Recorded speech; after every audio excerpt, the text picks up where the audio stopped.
Buenos días. Entonces vamos a comenzar con el siguiente capítulo, que es corriente y resistencia. Los temas que vamos a ver hoy son, primero vamos a ver modelo de conducción, vamos a ver una versión bastante simplificada de lo que ocurre en la realidad para motivos de no complicar mucho a la matemática.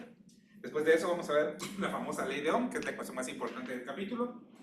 Vamos a ver los conceptos de resistencia y resistividad, potencia eléctrica, finalizando con conectar resistores en serie y en paralelo y poder resolver algunos circuitos.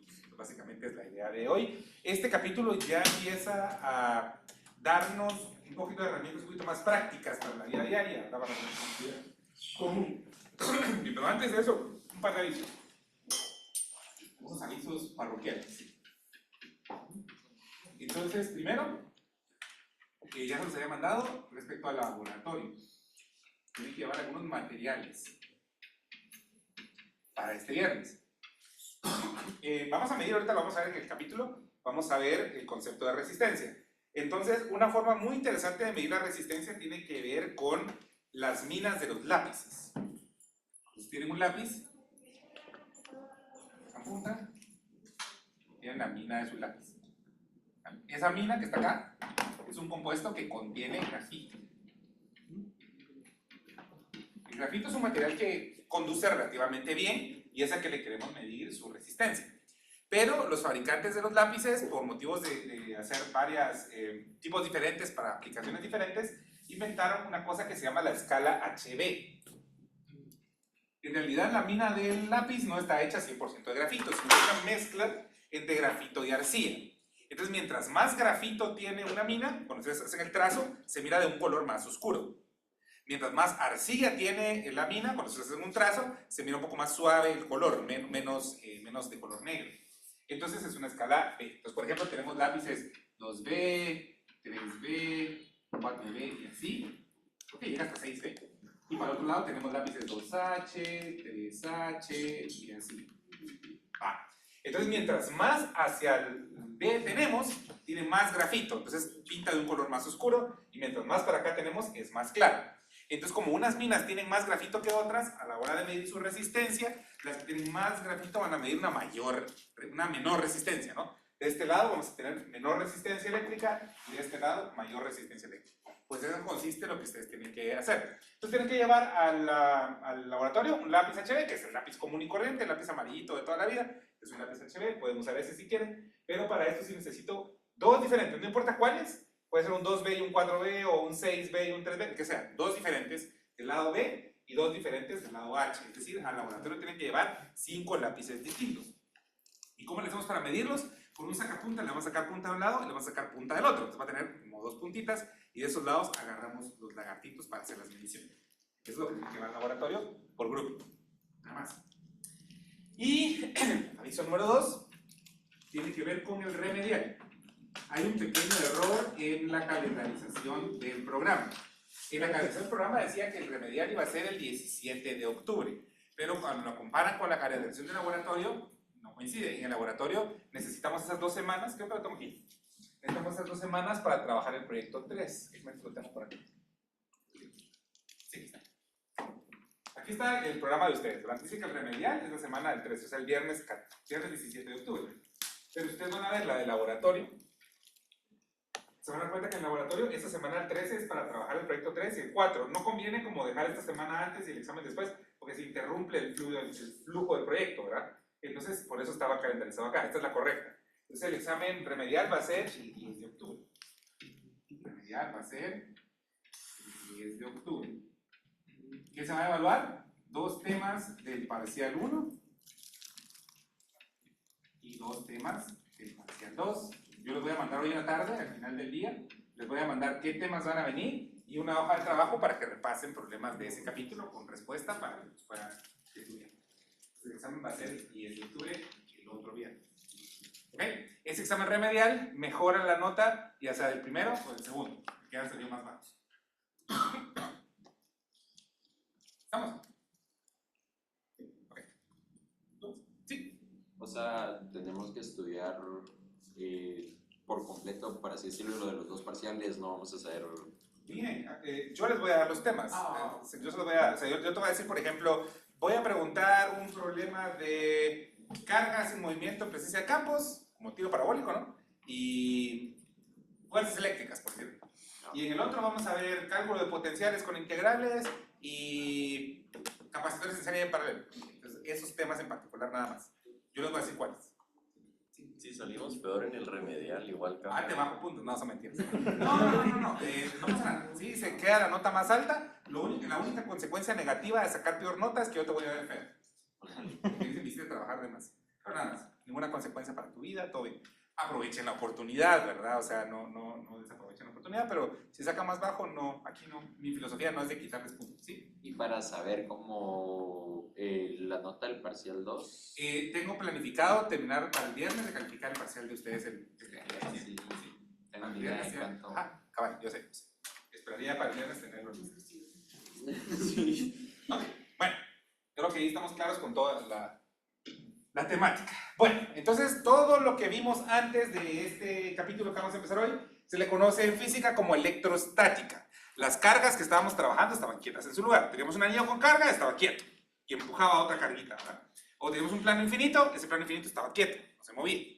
Ahora vamos a permitirle a esas cargas que se muevan, ¿sí? Entonces ahora estamos entrando a una rama de la física que se llama electrodinámica. Vamos a ver solo un poquito, no es muy profundo porque sí se puede complicar mucho esto, ¿verdad? Entonces el primer approach que tenemos con el tema de la electrodinámica es el concepto de la corriente.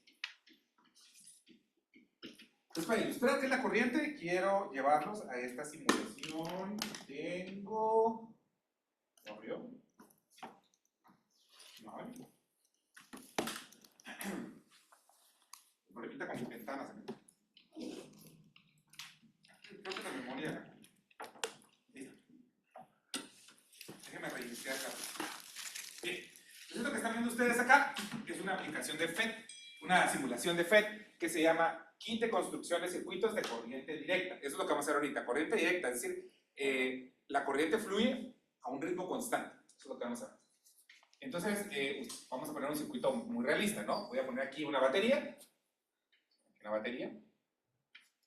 Le voy a poner un interruptor para poderla accionar a voluntad cuando yo quiera. Y una bombilla. Sería como un ejemplo bastante realista. Conectemos un cablecito acá. Damos un cablecito acá. Y ahí están estos circuitos. Es un circuito. ¿Sí la conocen? Primero le voy a quitar esa animación que tiene esas pelotitas, hacemos electrones, todavía no vamos a ver eso ahorita. Pero es una cosa bastante común y normal que ustedes están viendo, ¿verdad? Entonces esto no es tecnología moderna, ¿no? Las primeras bombillas aparecerían a principios del siglo XIX, ¿verdad? Antes de eso, para ustedes alumbrar la calle, su casa, tenían que quemar algo, ¿no? Quemar aceite, quemar madera, lo que sea, para alumbrar. De repente vino alguien, ya las baterías, se recuerdan que las había inventado Alessandro Volta, ya eran muy buenas para esta época. Alguien inventó la bombilla. Luego vino Thomas Alva Edison y se lo robó. Ok, entonces tenemos bombillas. Ya hay bombillas. Y entonces básicamente lo que ocurre es esto, ¿verdad? Yo conecto una batería a una bombilla que básicamente es un filamento encerrado en una ampolla al vacío. Entonces esto se va a calentar muchísimo y por eso va a brillar en el espectro visible. Entonces venimos y lo enchufamos y enciende la lámpara. ¿Sí? Qué bonito. Entonces se inventaron las bombillas y habían estas aplicaciones y entonces empezaron los físicos y los ingenieros a estudiarlo. Dijeron, ¿qué es lo que está provocando que la lámpara se encienda? ¿Cómo podemos estudiarlo? ¿Cómo podemos sacarle ecuaciones, tratar de modelarlo, tratar de profundizar el conocimiento que tenemos acerca de eso, ¿verdad? Vengo yo y quito el interruptor y inmediatamente se apaga la bombilla. Algo está pasando ahí. Entonces empezaron a hacer cálculos, empezaron a hacer mediciones y empezaron a darse cuenta que este fenómeno parecía comportarse muy similar a cómo se comportaba el flujo del agua, el flujo de un fluido, en una tubería. Es bien parecido.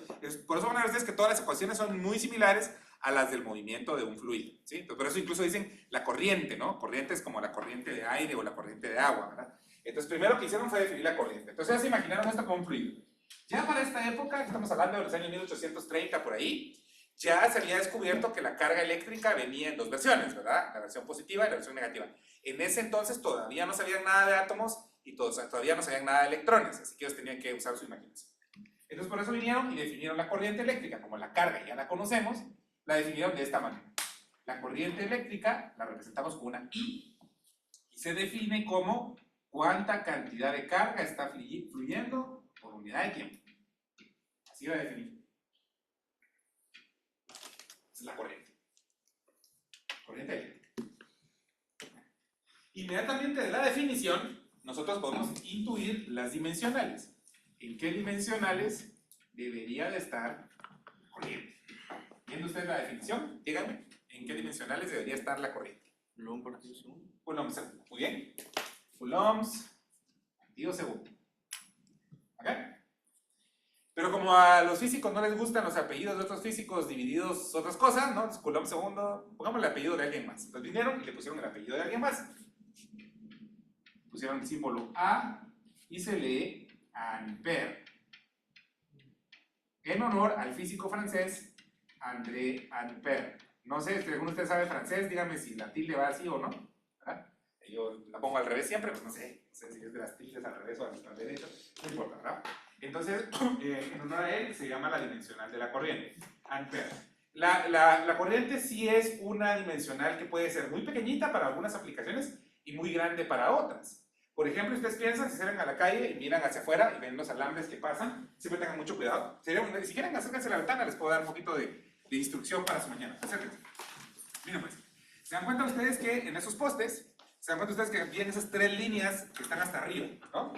Ese se conoce como media tensión, ¿sí? Esos cables que están hasta arriba tienen un voltaje más o menos de unos 13.000 volts, ¿sí? La corriente que pueden transportar esos cables son más o menos unos 10.000 amperes. ¿Sí? Esos que van hasta arriba. Por eso cuando está un trabajador o un obrero ahí arriba de la casa, siempre tienen que tener cuidado con esos cables que están hasta arriba. Ahora si ven que están más abajito, los alambres pasan como más abajo, como a la altura de la bombilla, esos sí son la tensión normal, la que llega a su casa, ¿sí? Como 220 o 110 volts. Esos alambres pueden transportar corrientes de decenas de amperes.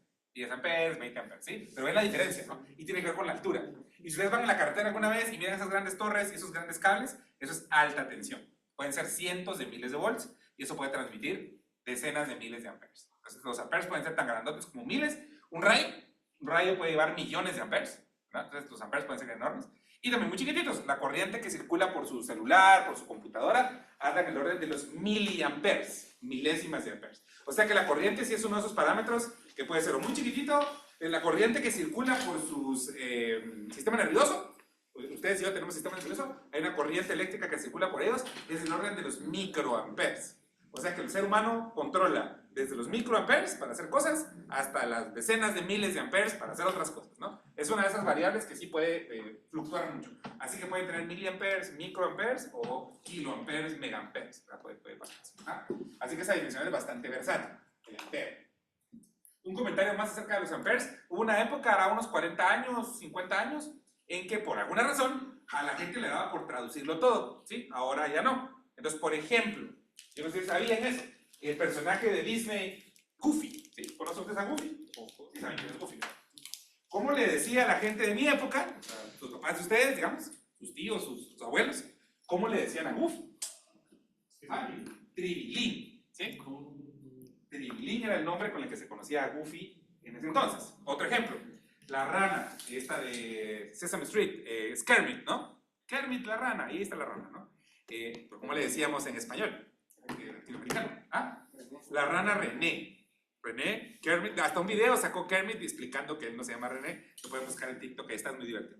Es oficial, es video oficial, canon de Plaza Sésamo, ¿verdad? Entonces en esa época todo se traducía. Voy a poner un último ejemplo.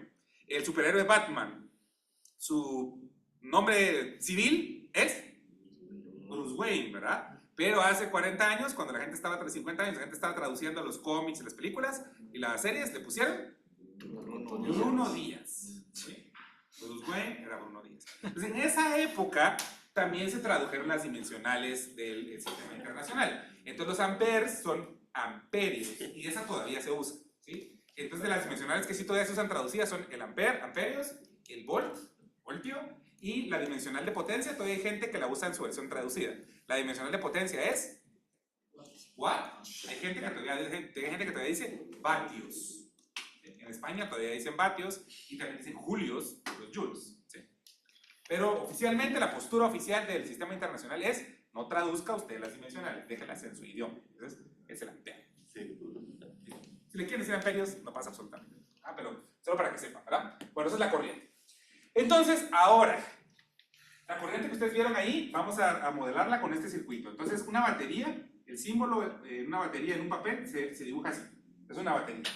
Yo conecté una batería a una lámpara, eso es lo que vieron en la simulación, y la lámpara se prendió. Entonces los científicos de esta época pensaban, bueno, hay cargas positivas y negativas. Entonces esta terminal, siempre la línea más larga es el positivo de la batería. La terminal positiva repele las cargas positivas, pensaban ellos, y entonces fluye como un fluido, como agua, ¿no? Como un fluido, fluye por el alambre, pasa por la lámpara, prende la lámpara, y el fluido regresa cerrando el circuito a la batería. Entonces, a eso le llamaron corriente. Pero como les repito, eso fue en los años 1830, 1840. Luego, 60 años después, viene J.J. Thomson y descubre el electrón. Y le dice, mire muchacha, no era eso lo que se estaba moviendo, lo que se estaba moviendo eran los electrones. Los electrones se mueven en el sentido opuesto, porque los electrones son negativos, ¿no? Entonces realmente lo que está pasando es que la terminal negativa de la batería repele los electrones se mueven por el alambre en el sentido contrario. Pero ya para este entonces ya había casi un siglo de teoría física escrita. Entonces la gente dijo, dejémoslo así, no lo cambiemos. Entonces, por eso ustedes van a ver, cuando yo dibuje las corrientes, el sentido de la corriente se le llama corriente convencional. Pero ustedes mentalmente saben que el flujo en realidad es para el lado contrario y a esa corriente se le llama corriente electrónica. De hecho, en la simulación lo podemos ver. Ahorita se voy a poner acá. Voy a poner que me muestre la corriente convencional. Entonces, cuando yo cierro el circuito, ustedes saben que las baterías Duracell, el positivo es la parte dorada. Ven cómo fluye el fluido tal y como lo pensaban. Así lo pensaban los científicos del siglo XIX. Eso es lo que creían que estaba pasando. Pero ustedes y yo sabemos que lo que realmente está pasando es esto. La corriente electrónica. En realidad va en el sentido contrario. Pero como les repito, ya son más de 150 años de teoría física, ya no vamos a cambiar eso. Entonces cuando yo dibuje la corriente en mi circuito, ustedes la van a ver que la dibujo del más para el menos, ustedes en su mente dicen, en realidad es al revés. Y eso es todo. La corriente que vamos a estar usando es la corriente convencional. Bueno. Esa es la idea ahí. Convencial, puse ahí. Convencional. Perdón, me comí un par de letras ahí. Convencional. Corriente convencional. Muy bien. Ahora, ¿cómo ocurre esto realmente a una escala atómica? Se van a dar cuenta ustedes que la corriente es un fenómeno cuántico, lo cual a mí me parece fascinante, porque toda la física que hemos visto, la 1, la 2 y la 3, ahora que ustedes están terminando ese tercer curso de física, nos hemos dedicado a estudiar física vieja. Hemos estudiado física de hace 150 años, desde Newton hasta principios del siglo XX. No hay como física nueva, ¿no? En este fenómeno de la corriente, aprovecho para enseñarles a ustedes que en realidad lo que está pasando cuando hay corriente eléctrica es que está ocurriendo un fenómeno cuántico. Solo se los voy a mencionar, no vamos a resolver ninguna ecuación así complicada, pero se los menciono. Entonces vamos a hacer una pequeña modelación de lo que está ocurriendo. Permítame aquí, entonces aquí está mi alambre conductor, hagámosle un zoom. Este es mi alambre conductor. Y entonces tengo yo acá, digamos que es un cilindro. Un cilindro que está hecho de un material, por ejemplo, cobre. Es un cilindro de cobre. Y a ese cilindro de cobre le conecto una batería. La polaridad de la batería va a ser importante para este análisis. Le conecto una batería aquí y le voy a poner un interruptor para que podamos a voluntad encenderla o apagarla. Eso va a ser muy importante. Bueno, como les dije, ¿verdad? La línea larga representa el positivo. Aquí está el positivo, aquí está el negativo. Bueno, ¿qué hay adentro de ese conductor? Bueno, ustedes saben que adentro de ese conductor hay átomos de cobre, ¿verdad?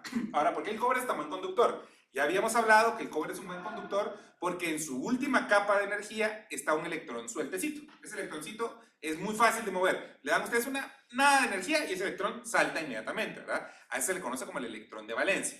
Entonces yo podría más o menos modelar lo que está ocurriendo aquí como tengo un átomo de cobre y su electrón de valencia. Tengo un átomo de cobre y su electrón de valencia. Y así, ¿verdad? Lo estoy dibujando así como muy discretamente, pero ustedes saben que aquí hay una cantidad enorme de estos átomos. Hoy vamos a calcular cuántos son. En un espacio dado, vamos a ver cuántos de estos átomos hay. Y se van a dar cuenta que es un número gigantesco. Pero por ahora dibujamos algunos cuantos. Ahí están mis atomitos de cobre con sus electrones de valencia. Bueno, es lo que está pasando. Entonces, bueno, yo cierro el interruptor. En el momento en el que cierro el interruptor, ¿qué es lo que pasa? De acuerdo a lo que aprendimos en los capítulos anteriores, esta diferencia de potencial produce un campo eléctrico, ¿sí? Aparece un campo eléctrico en el conductor. El campo eléctrico, como ustedes saben, va de las cargas más a las menos. Entonces aparece un campo eléctrico que va en este sentido. Aparece un campo eléctrico. Ahora, ¿qué tan rápido aparece ese campo eléctrico? ¿Cuánto tiempo le toma al campo eléctrico viajar de aquí para acá. Es rapidísimo. Si fuera el vacío, viajaría a la velocidad de la luz, ¿verdad? Recuerden que el campo eléctrico es solo una versión extra de las ondas electromagnéticas. Pero como va en un cable de cobre, es un poquito menos velocidad de la luz, pero es como el 99.9% de la velocidad de la luz. La velocidad a la que ese campo eléctrico aparece, su velocidad es un poquito menor que la rapidez de la luz. ¿Sí? Súper rápido. Ese es súper rápido.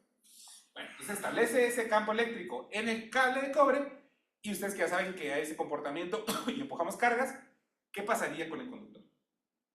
¿Qué cambiaría? Los átomos de cobre están así, pues, y de repente, ¡pum!, aparece un campo eléctrico. ¿Qué hace el átomo de cobre? Se polariza. Sí, se polariza, pero ¿por qué? Eso es más la consecuencia de lo que realmente pasa. A ver. Por algo hice yo el esfuerzo de dibujar los electrones de valencia. ¿Qué hacen los electrones de valencia? Se intercambian. Se intercambian. Sí, se intercambian. Siguen en el campo. Siguen al campo. El campo los empuja, ¿verdad? Como es una fuerza eléctrica, los electrones son empujados por el campo. Ahora viene una pregunta muy profunda conceptual. ¿En qué dirección? ¿En qué dirección sienten el empujón que esos electrones que dibujé ahí? Para el lado del positivo. Para el lado del positivo. O sea, el contrario del campo, ¿verdad? Como son cargas negativas, ellas por culpa del campo sienten una fuerza hacia la derecha. Entonces, todos esos electrones se quieren mover hacia la derecha. ¿Sí? Algunos de ustedes dijo, se recombinan, eso pasa, ¿no? Porque cuando este electrón abandona este átomo, deja un espacio vacío, entonces cae otro. Y se empiezan a mover todos para allá, ¿verdad? Ahora, les dije que este es un fenómeno cuántico, ¿verdad? Ese dibujito que está ahí es un dibujito de caricatura, realmente eso no es lo que pasa. Y si ustedes alguna vez dicen, bueno, yo de cuántica no quiero saber nada, solo quédense con esto. El principio más importante de la cuántica es el siguiente. Ustedes no pueden saber con absoluta certeza dónde está una partícula o a qué velocidad se mueve. ¿Sí? No pueden saber con absoluta. Si saben mucho de a qué velocidad se mueve el electrón, no saben dónde está. Y si saben dónde está, no saben a qué velocidad se mueve. Es una cosa que no podemos quitarnos de la cuántica. Eso se conoce como el principio de indeterminación de Heisenberg. Entonces esas pelotitas rojas que son los electrones que les dibujé ahí, realmente no es eso que está ahí, es una nube de probabilidad. O sea, el hecho que el electrón esté aquí es una probabilidad del 80%, y de que esté aquí es del 73%. Y es una nube de probabilidades donde está el electrón. En el momento en que yo establezco el campo eléctrico, esos electrones se pueden mover hacia la derecha, ¿verdad? Pero una vez más, probabilísticamente. Es decir, no todos se van a mover ordenaditamente para allá, sino que de repente la probabilidad de que este salte para este átomo es del 60%, y que la probabilidad de que salte a este es del 10%. Y la probabilidad, ¿me entienden? Es probabilístico. Entonces, piénselo como que en el siguiente delta T, el electrón puede estar en otro lugar, pero probabilísticamente. Entonces, ¿cómo modelamos eso de una manera no tan complicada? Lo que pasa realmente ahí es que pueden ustedes pensar que este electrón, por cuestiones probabilísticas, va a saltar a este átomo. Entonces salta a este átomo. Pero después de eso, por cuestiones probabilísticas, salta a este de regreso. Y luego este salta a otro que está aquí, y luego regresa al que estaba original, y luego salta para acá, y luego salta para acá, y luego salta a otro que está por aquí, y luego se regresa, luego viene para acá, y así se va. Entonces el electrón realmente está haciendo una trayectoria toda extraña.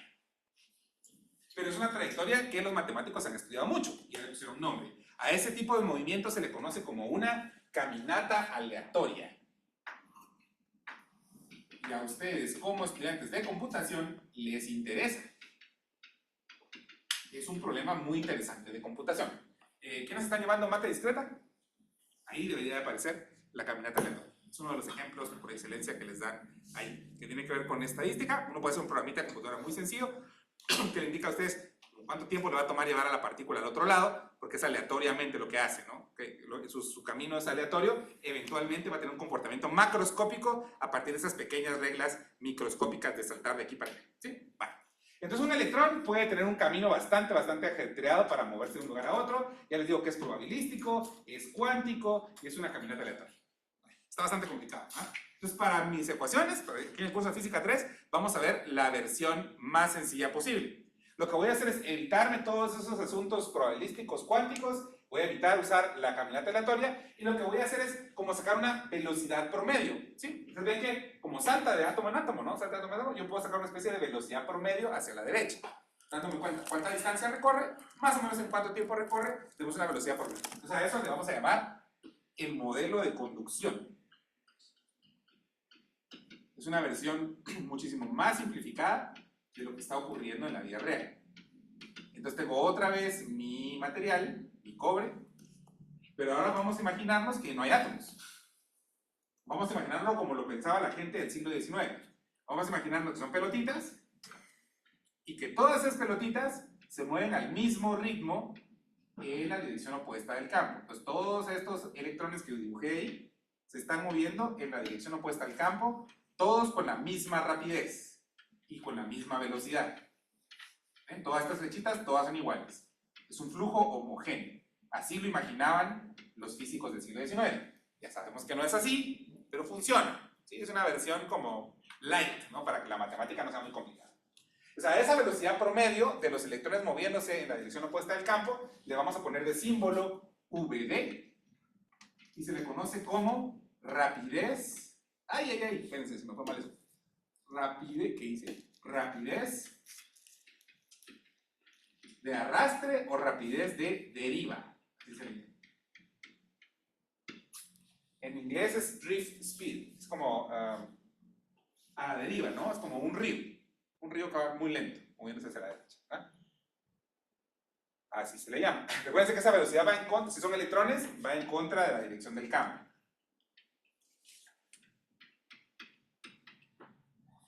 Si son electrones. No siempre la corriente está hecha de electrones. La mayoría de las veces está hecha de electrones, pero no siempre.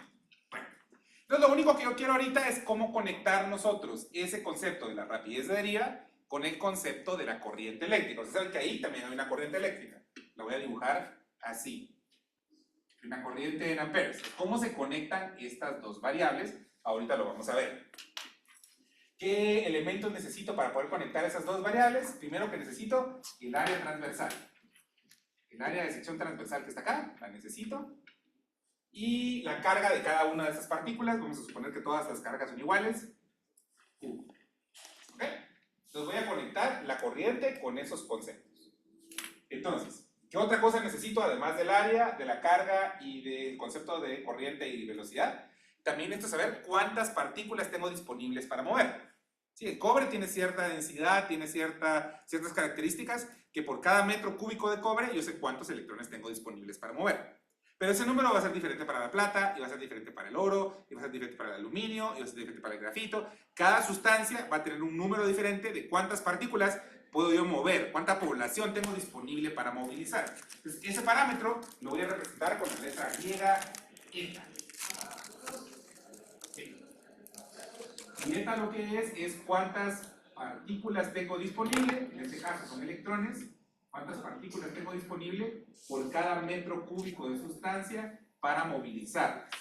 Casi siempre las partículas son electrones, pero no siempre, ¿verdad? ¿Cuántas partículas puedo movilizar por metro cúbico? Es una especie de densidad, ¿sí? Densidad de partícula le llaman a esa cantidad. No, densidad de partícula. Densidad de partículas. Bien, ya tengo todos los insumos para conectar a la corriente con la velocidad de arrastre. Entonces resulta que la corriente en amperes es esa eta multiplicada por el área de sección transversal, por la rapidez de deriva, por la carga de cada partícula. A esto es a lo que llamamos el modelo de conducción.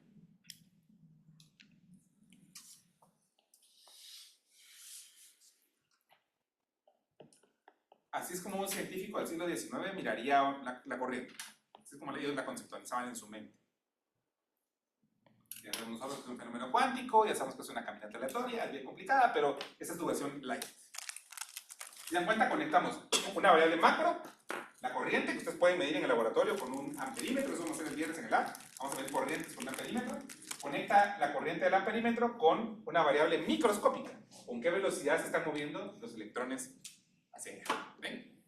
Okay. Entonces ahorita vamos a hacer un ejercicio sencillo para utilizar esta fórmula para aprender cómo utilizarla. Ah, bueno, primero, ¿de dónde salió? Me la inventé. Quisiera que la confirmáramos usando dimensionales. Ya dijimos que las dimensionales de estos son amperes. ¿Cómo quedarían estas dimensionales? Si le saco las dimensionales a eta, ya dijimos que es metro a la menos 3. Multiplicando el área, que está en metros al cuadrado. Multiplicando a la velocidad, que estaría en metros por segundo. Y multiplicando a la carga, que estaría en coulombs. ¿Se dan cuenta que metro a la menos 3 cancela metro cuadrado con metro y me queda coulombs por segundo, que es amperes? ¿Ven? Entonces sí es válida esta ecuación. No me equivoco. Por un pequeño análisis dimensional podemos chequear eso. ejercicio que yo quiero que hagamos, para que miren ustedes qué es eso de la velocidad de arrastre, yo quiero que regresemos a nuestra simulación. Y ustedes se recuerden de una situación de la vida real, ¿verdad? No sé si a todos les tocó vivir esto que me tocó vivir a mí, pero se los comento. El Día del Padre, ¿no? Miren, se acerca el Día del Padre y le dicen a uno en el colegio, mire, le vamos a hacer una manualidad para que le regale a su papá, o a su abuelito, o a usted quiera. Con mucho gusto. ¿Qué vamos a hacer este año? Vamos a hacer una lámpara de escritorio. Entonces, tiene que ir a comprar, le da uno la lista de materiales, ¿no? Compre la bombilla, compre el alambre, chalala, chululú, ¿sí? Y entonces, vamos a trabajar eso. Entonces, lo que yo quiero hacer es esto. Tenemos una lámpara de escritorio que hicimos nosotros como regalo del Día del Padre, y yo sé cuánto mide el cable y todo, sé la corriente, todos los parámetros. Entonces, ahora que ya estamos en este curso de Física 3, me pregunto, ¿cuánto tiempo, desde que yo activo mi interruptor, cuánto tiempo le toma al electrón viajar desde la batería hasta la bombilla? ¿Sí? Quiero saber cuánto tiempo le toma al electrón hacer ese cambio. Eso es lo que quiero averiguar. Voy a usar datos totalmente reales de su manualidad que hicieron del Día del Padre. ¿Sí? Entonces lo que quiero averiguar es el tiempo que le toma a los electrones viajar. Bueno, ¿qué parámetros necesito? Primero necesito saber el tamaño del cable. Un alambre realista para una lámpara de escritorio me parece saludable, 1,5 metros de cable. Vamos a enchufar ahí casi que cualquier. Entonces, el largo del cable, 1,5 metros.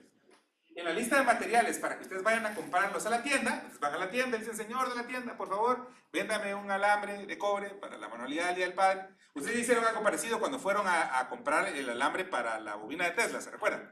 Les llegan a la tienda, mire, por favor, véndame el alambre de cobre. Y lo primero que el señor de la tienda les pregunta es... Calibre, ¿sí?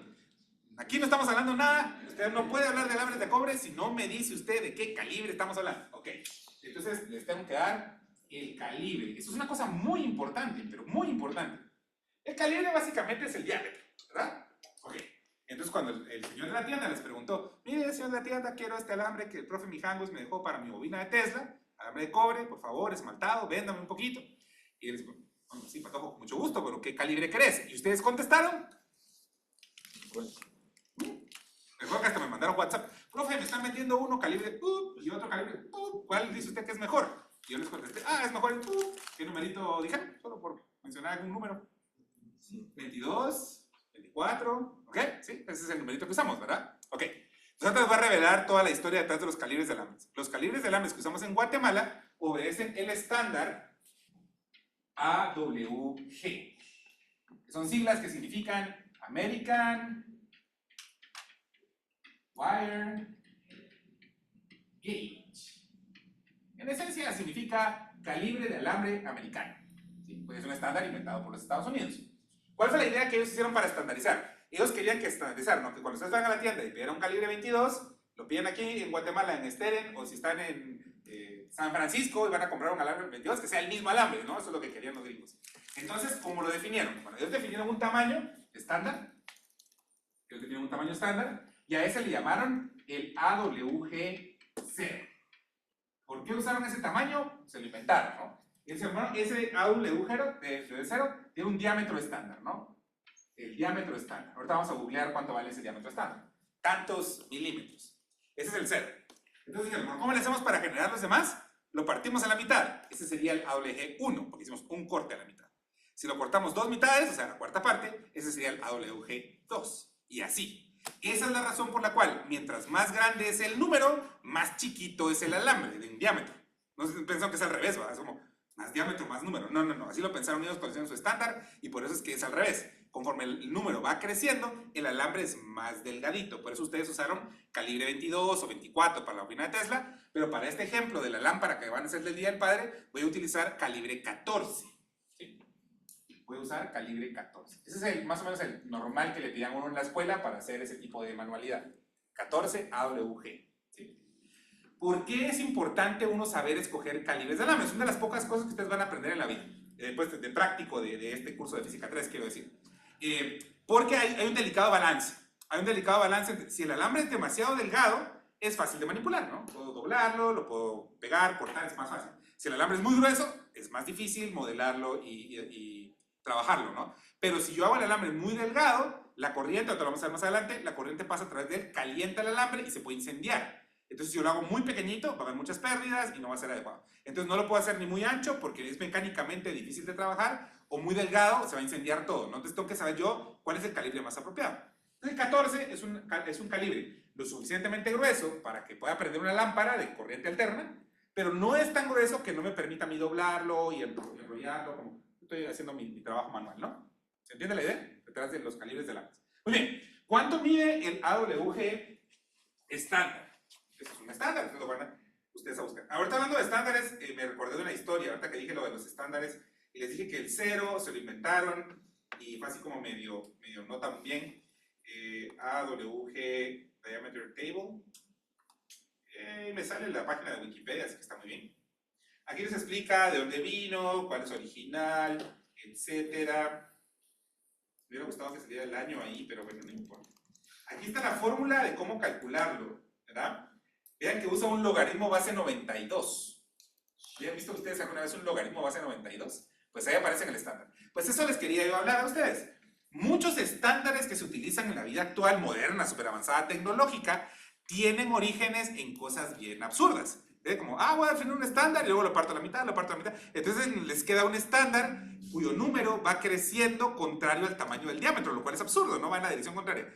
Hay muchos estándares así. Voy a poner otro ejemplo. Cuando ustedes sacan su teléfono Apple iPhone Pro 17 Max, estrellita, y ustedes graban un video, quiero hacer un video a TikTok, ¿verdad? Ustedes que están trabajando en computación, eso les va a servir. Ustedes que exportan su video para poder trabajar frame por frame y todo, y en el proceso ahí con su Python, que están ustedes haciendo su código, necesitan saber cuántos frames por segundo graba su cámara, ¿sí? Un video, recuerden que es una foto, otra foto, otra foto, otra foto. ¿Quién sabe cuántos frames por segundo toma de manera estándar una cámara digital de video? 30, 60. ¿Cómo? 30 o... Como 30 o 60, ¿sí? Uno dice 30 frames por segundo, eso es lo que uno dice. Pero si tú te vas a meter en las especificaciones, si ustedes alguna vez tienen que programar en algún proyecto que les dejen en el futuro, la cantidad de frames por segundo no es 30, es 29.97. ¿Por qué no es 30, no? Porque no es un número entero. Bueno, resultó ser, como les repito, tengan mucho cuidado cuando ustedes definan un estándar. Cuando se inventó la televisión, se le colocó un estándar de 30 frames por segundo, 30 número redondo. Cuando se inventó la televisión, en ese entonces la televisión era en blanco y negro. Entonces les ponía un frame, otro frame, 30 por segundo. Sí, todo bien. Pero cuando la televisión transicionó a color, necesitaban un espacio para la información del color. Básicamente estamos mandando 3 señales al mismo tiempo, una roja, una azul y una verde, para que al recombinarlas podamos ver televisión a color. Entonces, cuando los gringos se toparon con el problema de cómo hacemos para meter la información del color, vinieron ellos y lo que hicieron, lo que tiene que ver este número es con la cantidad de líneas que habían en horizontal y la cantidad de líneas que habían en vertical en las televisiones viejas de antes. Entonces ahí, ya sé, quitámosle a los frames y entonces lo agregamos ahí y por eso quedó 29.97. Para la televisión que ya ni hay, esas teles ya ni hay, ya ni existen esos televisores. Pero como el nuevo estándar tiene que ser compatible con el anterior y así, por eso aunque su teléfono sea iPhone Pro Max 17 triple estrella, el más moderno posible, cuando graba un video, lo graba a 29.97 para que sea compatible con el estándar anterior. Es decir, es absurdo, es ridículo, no tiene sentido, pongámosle 30, no se puede. ¿Sí? Eso me recuerda la historia de que, porque decían, ustedes saben, el transbordador espacial era un cohete que se mandaba al espacio para soltar satélites, ya no se usan, ¿verdad? Pero es un como avión blanco, bien chilero, ahí se lo voy a poner. La gente decía, tenían un mito de qué tamaño era la bahía de carga del transbordador espacial, una pieza de tecnología súper avanzada. Decían que el tamaño de los satélites era ese, porque en Estados Unidos para transportar el satélite de donde lo fabricaban a donde iban a lanzar el cohete, tenían que ir por las vías del tren. Y si era muy ancho, no pasaba por los túneles, ¿no? Entonces tenía que ser el tamaño de las vías del tren. ¿Por qué las vías del tren estadounidenses son de ese tamaño? Bueno, porque así eran las vías del tren inglés.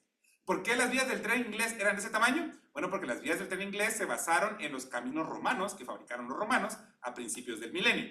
Ok, entonces, ¿por qué los romanos fabricaron los caminos de ese tamaño? Porque ahí iban ellos con sus carruajes.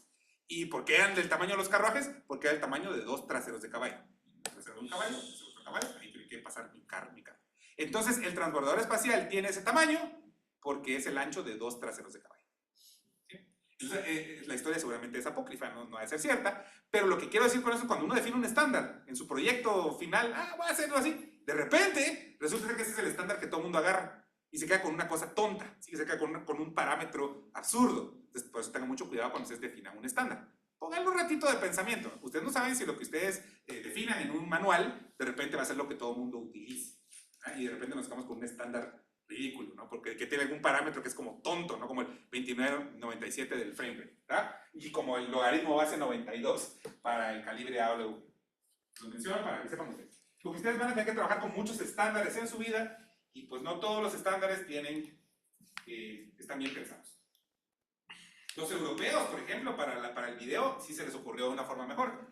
Ellos no trabajaban con 30 frames por segundo, sino con 60, y cuando la tele a color salió, todo funcionaba muy bien, pero no nos quedamos con el estándar de ellos, desafortunadamente. Bueno, entonces aquí está la tabla donde está el AWG, ¿no? Aquí está el 0, y su diámetro en milímetros estándar es de 8.251 milímetros. Y así lo van partiendo y van surgiendo los demás calibres más delgaditos. Y vamos a ver 14, entonces vamos a usar un diámetro de 1.628 milímetros para nuestro problema. Ese va a ser el diámetro de nuestro alambre. Pongámoslo. ¿Cuánto dije? 1.628. Para mi problema, mi diámetro va a ser 1.628 milímetros para mi cable de mi lámpara de escritorio. Otra cosa importante para su vida. Ustedes van a la tienda, compran un alambre. ¿De qué calibre lo querés, Patojo? 14. Perfecto. Eso funciona muy bien. Pero el de la tienda les va a preguntar otra cosa, además del calibre. Les va a preguntar, ¿quieres alambre sólido o flexible? Algunos dicen de pelitos, no suena muy pro eso, ¿verdad? Los alambres para uno instalar cosas pueden venir en forma sólida, es decir, el cilindro de cobre así como tal, o pueden venir como en pelitos. ¿Se dan cuenta? Cuando uno pela un alambre, viene como en pelitos. ¿Cómo saben ustedes cuál usar? Bueno, el de pelitos está pensado para aplicaciones donde el alambre se va a estar moviendo. Por ejemplo, este alambre, ¿ven? Yo lo enrollo, yo lo muevo, lo estoy moviendo. Por dentro vienen pelitos que son más flexibles. Sus cargadores que ustedes usan también tienen alambre de pelitos. Pero, por ejemplo, los alambres que conectan estas lámparas, cosas que van dentro del concreto y van a quedar fijas ahí para siempre, es preferible usar alambre sólido, porque conduce mejor, porque es más estable y toda la cosa, y como no lo vamos a estar moviendo, no se va a quebrar, ¿sí? Entonces nosotros para este ejemplo, vamos a usar alambre sólido para que me quede un cilindro, ¿verdad? Pero en la vida real yo usaría un alambre de pelitos, un alambre flexible, ¿ok? Va. Y solo una cosa más que les quería enseñar de la tabla de AWG.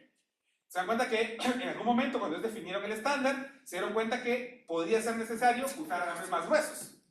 ¿Sí? Entonces, ¿cómo defino un alambre más grueso que 0? Pues está el doble 0, el triple 0 y el cuádruple 0. La cosa más absurda del mundo, pero está. ¿Sí? Entonces los alambres más gruesos así se llaman. ¿Sí? Doble 0, triple 0, cuádruple 0. Vean, el cuádruple 0 tiene un diámetro de 11.68 milímetros. Ese es el estándar americano de cables, con el que ustedes van a tener que lidiar en sus días. Así que ahí vamos a continuar. Bien, ya tengo el largo de mi cable, al que le quiero calcular cuánto tiempo tardan los electrones en moverse, ya tengo el calibre, de ahí voy a sacar el diámetro, ya lo puse. ¿Y qué más necesitaba? Cobre, necesito el eta, quiero mi fórmula. Ya tengo que es cobre, así que con eso voy a sacar el eta, ya tengo el área, que eso lo saco con el diámetro. Ah, y la corriente. ¿Cuánta corriente consume una lámpara de escritorio convencional? Una lámpara de escritorio convencional consume más o menos 1,5 amperes. ¿Cómo ver 1,5 amperes? Es un valor bastante. Bien, entonces, ¿qué es lo que yo quiero averiguar? Desde el momento en que apacho el interruptor, ¿cuánto tiempo tarda el electrón al moverse para recorrer este 1,5 metros? ¿Sí? Lo que yo quiero averiguar es cuánto tiempo le toma al electrón recorrer esa distancia. ¿Se entiende el problema? Entonces ahora, lo primero que necesito es eta, ¿sí? ¿Cuántos electrones hay disponibles para movilizar por cada metro cúbico de cobre? ¿Cómo sacamos ese número? Ahorita les enseño. Para ustedes sacar el valor eta necesitan dos parámetros del material. Primer parámetro, necesitan conocer su masa molar. Y para eso hay que ir a la tabla periódica. Entonces dijimos que el alambre es de cobre. Entonces el número que ustedes van a buscar es este numerito que está a la par del número atómico. El número atómico me dice cuántos protones tiene, ¿sí? Es lo que diferencia a un elemento de otro. Eso no es lo que necesito. Lo que necesito es este otro. ¿Cuántos gramos tiene cada mol de sustancia? En el caso del cobre son 63.55. Entonces yo aquí, en mi parámetro, coloco ese valor en el denominador. 63.55 gramos tiene cada mol de cobre. Con ese parámetro vamos a comenzar. Luego no quiero gramos, quiero kilogramos para que todo esté en sistema internacional. Entonces yo no quiero gramos, quiero kilogramos. Yo sé que uno de estos son 1000 de estos. Recuerden que lo que quiero es partículas por metro cúbico. Como metros cúbicos ahí, utilizo la densidad del cobre. Por favor, ¿puede alguien googlear la densidad del cobre y decirme cuál es la densidad del cobre? ¿Cuántos kilogramos tiene de masa el cobre por cada metro cúbico de cobre?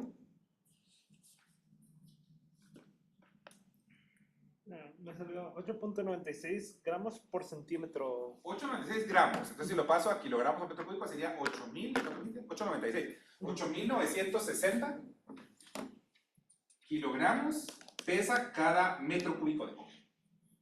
Ahora imagínense eso, ¿no? Una caja de 1 metro por 1 metro por 1 metro que está hecho de cobre puro 100% sólido. Yo lo peso, pesa 8, casi 9 toneladas. ¿Sí? Y es carísimo, por eso la gente se lo roba. ¿Sí? En Guatemala son famosos los que se roban el cobre de las torres y todo, ¿no? Y pues hay gente que se muere electrocutada porque se andan robando el cobre. Sobre todo en cables de internet. Ahí también se lo roban. Bueno, entonces ya tenemos kilogramos y metros cúbicos. Ahora necesito cambiar los moles por partículas. Para eso utilizamos el número de Avogadro. Como ustedes aprendieron en su química básica, cada mol de sustancia tiene 6.022 por 10 a la 23. Aquí tendría que poner átomos, ¿verdad? Pero en el caso del cobre, cada átomo aporta un electrón. Entonces, por eso no voy a poner electrón. Bien, veamos cómo me quedó esto. Mol cancela mol, gramo cancela gramo, kilogramo a kilogramo. ¿Qué me quedó? Electrones por metro cúbico, que es la dimensional de eta. ¿Bien? Operen eso, por favor. Me dicen cuántos electrones tiene el cobre disponibles por cada metro cúbico de sustancia. 8.49 por 10 a la 28. 8,49 a la 28. Electrones por cada metro cúbico de material. ¿Y se dan cuenta? Eso es un montón. Es un 8 seguido de 28 ceros. ¿Sí? Es un número gigantesco. Hace un montón de electrones que hay disponibles para movilizar ahí. Bueno, ahora sí, ya tenemos todos los valores para nuestra fórmula. Ya tenemos todo, ¿verdad? Largo, diámetro, corriente y el valor de eta. Entonces voy a despejar de mi ecuación la velocidad de deriva. Entonces, recordémonos que era corriente, que es eta por área, por velocidad de deriva, por la carga de cada partícula. Despejo para la velocidad de deriva. Entonces, la velocidad de deriva es la corriente partido densidad de partícula por área por carga. Pero el área la tengo en el diámetro, ¿no? Entonces esto va a ser 4 veces la corriente partido eta por pi por diámetro al cuadrado por carga. Con eso puedo sacar la velocidad a la que se están moviendo los electrones en el alambre de mi lámpara de escritorio. Numeritos. Velocidad de arrastre es 4 veces la corriente, que era 1,5 amperes, ¿se recuerdan? Luego viene eta, que es el número que me acaban de decir, que es 8,49 a la 28. 8.49 por 10 a la 28 metro a la menos 3 por pi. Por el diámetro del alambre AWG14, el AWG14 tiene un diámetro de 1,628 al milímetros. 1,628, como es mili, es 10 a la menos 3 metros, y como está elevado al cuadrado.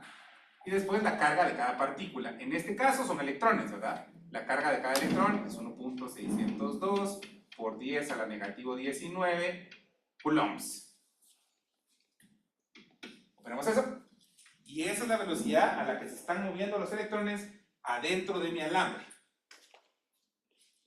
El alambre que alimenta mi lámpara de escritorio.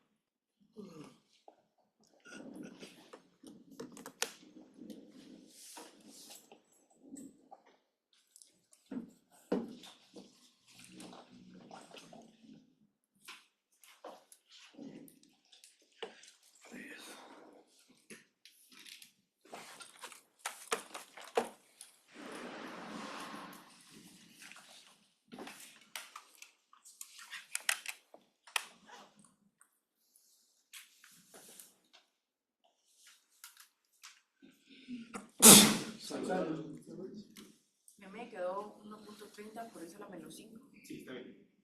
1.30 por 10 a la menos 5. ¿En qué unidades debería estar eso? metros por segundo. ¿Ah? Eso es muy lento, ¿sí? 10 a la menos 5 metros por segundo.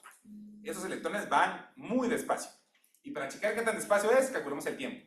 ¿Cuánto tiempo le toma a estos electrones llegar, moverse a través de un cable de 1,5 metros de largo? 1,5 metros le puse, ¿verdad? Sí. Entonces el tiempo que le toma a los electrones moverse es el largo del cable partido la velocidad de deriva. Es decir, 1.5 metros dividido 1.30 por 10 a la menos 5 metros por segundo. ¿Cuánto da eso?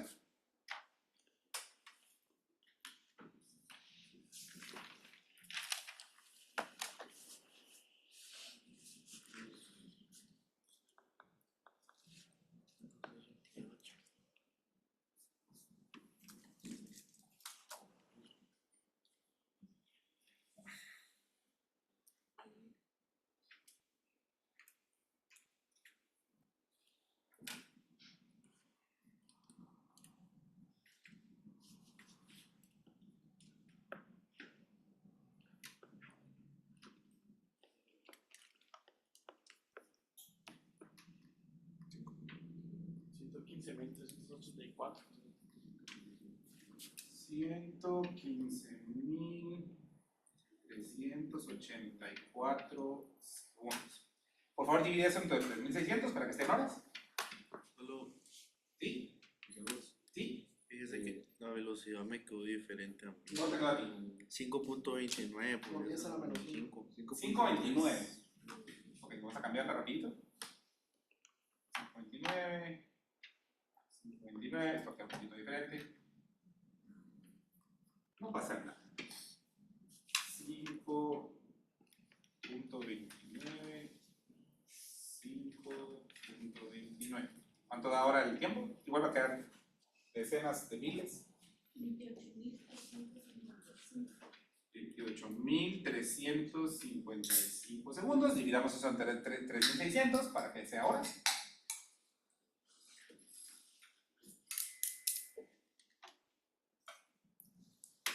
Horas. 7.88. Casi 8 horas. Una jornada laboral le toma al pobre electrón. Entonces imagínense.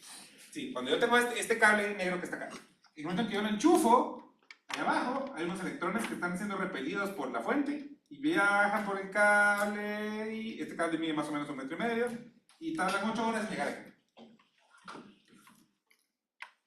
Así de lentos van los electrones adentro de una lámpara. Y seguramente ustedes estarán preguntándose, pero eso no tiene sentido, ¿no? Cuando yo apacho el botón de la lámpara se prende instantáneamente. Sí, pero si al electrón le toma 8 horas llegar hasta allá, ¿cómo se prende la lámpara? Instantáneamente. Es una paradoja. ¿Será que mi modelo no sirve? No, este modelo sí ya lo hemos medido experimentalmente y sí funciona. Los electrones se mueven a esa velocidad. Acuérdense que saltan de átomo en átomo, de átomo en átomo, a veces van de regreso, a veces van de ida. Entonces, en promedio sí van así súper despacio. ¿A alguien se le ocurre cómo resolver esa paradoja?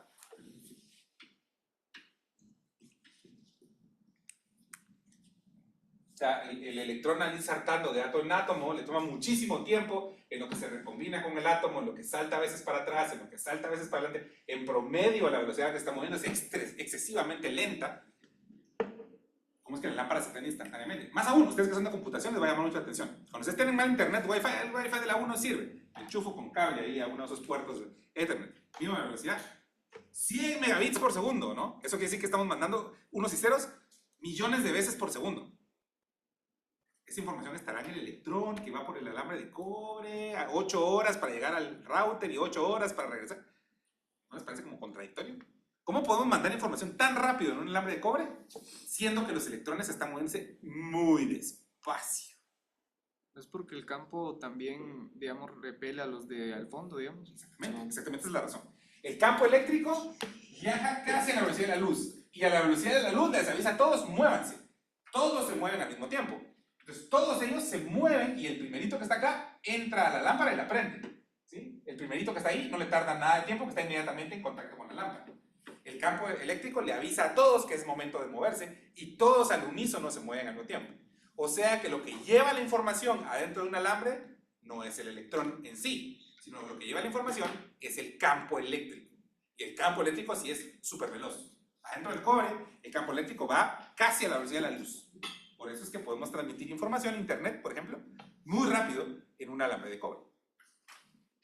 ¿Les parece interesante? A pesar de que los electrones como tal van así con una gran pereza y vienen de regreso, ¿sí? ¿No les parece eso fascinante? A mí me parece fascinante. Bueno, entonces ese es el mejor ejemplo que tengo para enseñarles del modelo de conducción. Un último detalle. ¿Por qué no siempre ponemos aquí en vez de la Q, por qué no siempre ponemos E, la carga del electrón? Si estos siempre son electrones. Porque no siempre son electrones. La mayoría de las veces la corriente eléctrica son electrones en un alambre de cobre, pero no siempre. Les voy a poner un ejemplo donde no siempre sea así. Ustedes saben que estamos hechos de parte de nuestro sistema, tenemos nervios, ¿no? Neuronas que transmiten información del cerebro a nuestro cuerpo. Entonces yo le digo a mi pie, movete pie, el pie se mueve, ¿no? ¿Cómo supo el pie que se tenía que mover? De mi cerebro se envió un impulso eléctrico a través de las neuronas, llega hasta el músculo del pie y el pie se mueve, ¿sí? Es lo mismo que estamos viendo acá. Pero hay una pequeña diferencia. Lo que se mueve por las neuronas no es un electrón, sino que son iones. Las neuronas tienen una membrana muy interesante que está hecha de iones. Normalmente son potasios y sodios, ¿sí? Tenemos sodios, que es un ion positivo, y potasios, que son un ion negativo. Entonces las membranas celulares se van abriendo y cerrando, dejando que algunos iones entren y salgan a través de como válvulas, y esa es la corriente eléctrica que viaja por nuestros nervios. Entonces por nuestros nervios no están viajando electrones, están viajando iones de potasio y de sodio, donde se están moviendo para transmitir la información que necesitamos. ¿Sí? Entonces somos como circuitos, pero no circuitos como los que armamos nosotros en el laboratorio con resistencias y fuentes que transmiten electrones, sino que nosotros somos circuitos de iones positivos y negativos. ¿Sí? Es una cosa fascinante. ¿Sí? Entonces por eso la Q puede ser la carga de un ion, no necesariamente de un electrón. ¿Alguna pregunta hasta ahí?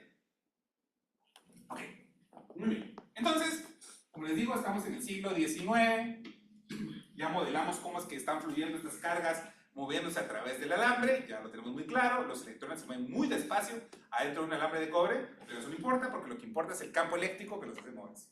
Muy bien. Entonces ahora vinieron los científicos de esa época y dijeron, bueno, ahora quiero estudiar los materiales. Entonces uno de ellos dijo, ¿cómo se relacionará este campo eléctrico del que estamos hablando? ¿Cómo se relaciona con la corriente? Eso es lo que él quería saber, ¿verdad? ¿Qué relación hay entre el campo eléctrico que estoy estableciendo, cómo se conecta con este fenómeno nuevo de la corriente? ¿Qué relación hay entre estas dos variables? Pensó este científico. Entonces dijo, bueno, el primer problema que tengo es que la corriente es un escalar. La corriente no es un vector. La corriente es un escalar, es un numerito. ¿Ah?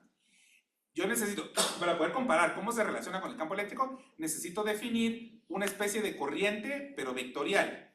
Entonces se le ocurrió definir una cantidad que se llama densidad de corriente.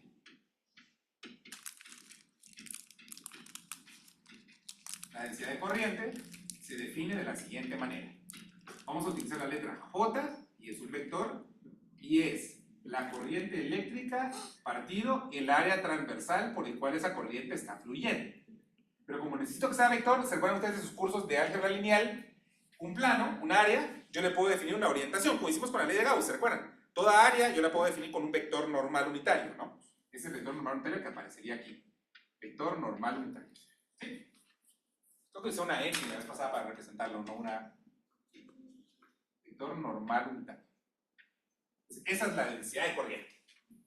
Así la definió el científico. Bueno, y nos puso a hacer mediciones. Agarró materiales, agarró cobre, agarró tungsteno, agarró todos los materiales que pudo y se puso a aplicarles campos eléctricos y a ver cómo era la densidad de corriente que obtenía. Se puso a hacer esa relación y publicó un artículo con sus resultados. ¿Qué fue lo que observó? Bueno, si en este eje graficamos el campo eléctrico que él establecía en su material y en este eje medimos la densidad de corriente que él obtenía al medir su material, se dio cuenta de lo siguiente. Conforme él iba cambiando el campo eléctrico que le aplicaba a un material, se dio cuenta que obtenía estos puntos, de esta manera. Y él dijo, eso está bien chileno, eso parece una tendencia lineal. Entonces le aplicó a Excel una regresión, no había Excel en ese entonces, ¿no? Una versión primigenia de Excel, le aplicó una regresión lineal, y el R cuadrado le quedó 0.999 y dijo, sí, eso es una ley. Y lo probó para varios materiales y funcionaba. Entonces vino y publicó su artículo. ¿Sí? Y en ese artículo aparece por primera vez la ley que hoy lleva su nombre, por eso no mencioné el nombre del científico hasta ahorita, por eso a esta ley le llamamos la ley de Ohm. En honor a este man, ahorita se me olvidó su nombre propio, era alemán, no sé si me recuerdo. No me acuerdo. ¿Peter Ohm? No me acuerdo. No importa. Si ustedes me cuentan ahí cómo se llamaban, me dicen después. Entonces la ley de Ohm viene definida de la manera que les... En su artículo que él publicó, él expresó lo siguiente. Él dijo, la densidad de corriente es directamente proporcional al campo eléctrico. Esa es la ley de Ohm. No es Simón. Ah, sí, Simon, gracias, sí. Se llamaba, no sé cómo será Simón en alemán. Ustedes me dirán. Simón Ohm. ¿No era Pierre Simón? No, Pierre Simón es Laplace. Ok, Simón Ohm. No suena muy bien ese nombre, ¿verdad? Simón Ohm. Ok. Va, entonces es la ley de Ohm. La corriente, la densidad de corriente es proporcional al campo eléctrico. Ahora, los científicos, los físicos en particular, nos sentimos un poquito incómodos al llamarle ley a esto, ¿sí? Porque una ley, como por ejemplo la segunda ley de Newton, son leyes, cuando le ponemos el nombre ley a algo, es algo que se aplica para todos, ¿no? Por ejemplo, la segunda ley de Newton funciona para partículas. La partícula puede ser un planeta, una persona corriendo, un carro, un edificio, lo que sea. La segunda ley de Newton funciona para todo.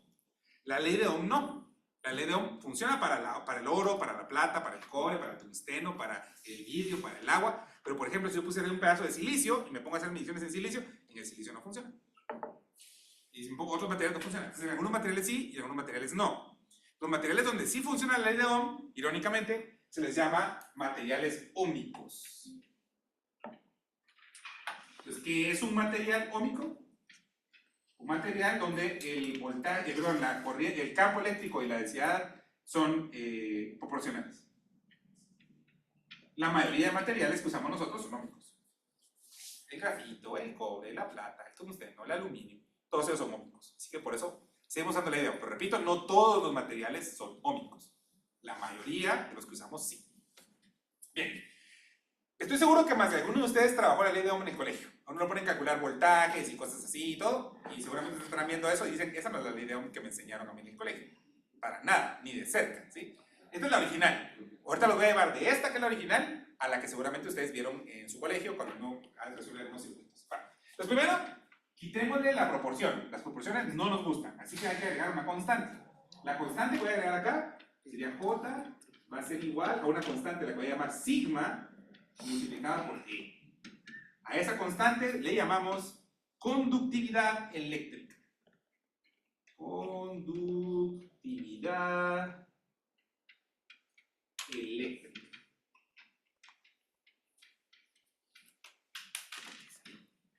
Como su nombre lo indica, es una constante que depende del material y me dice qué tan conductivo es.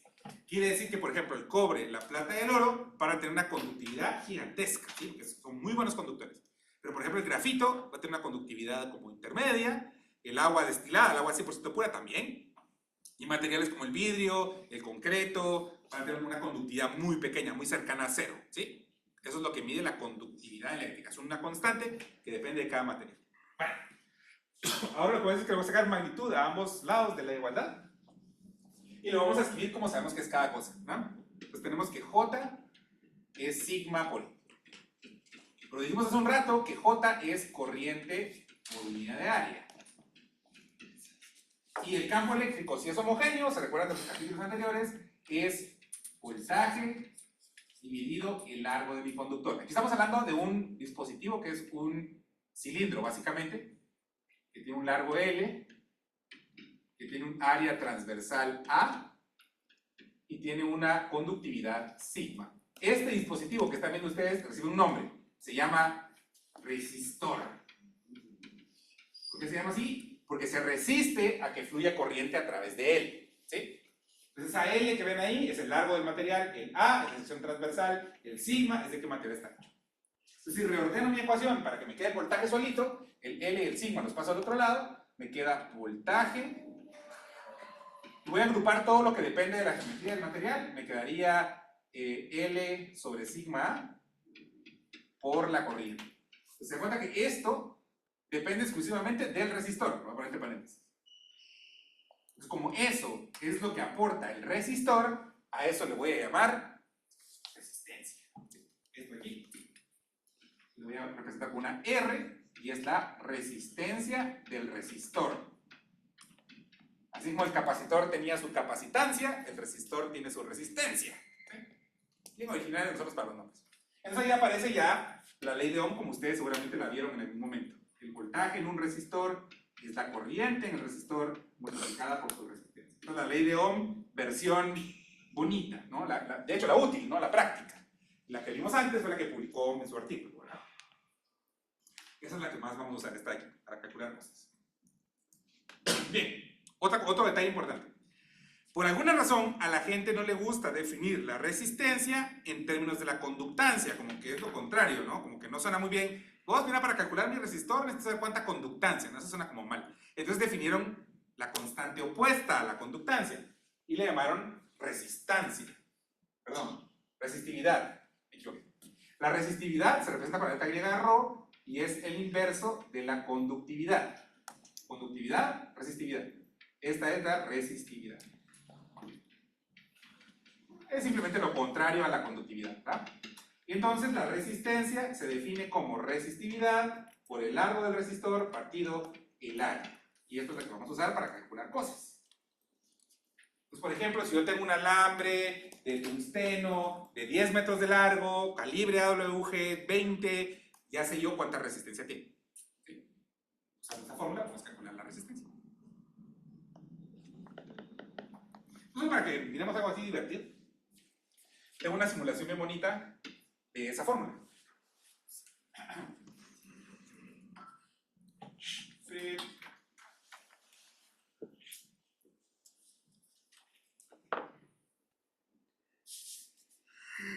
Una simulación muy sencilla para ver cómo funciona eso de la resistencia y resistividad.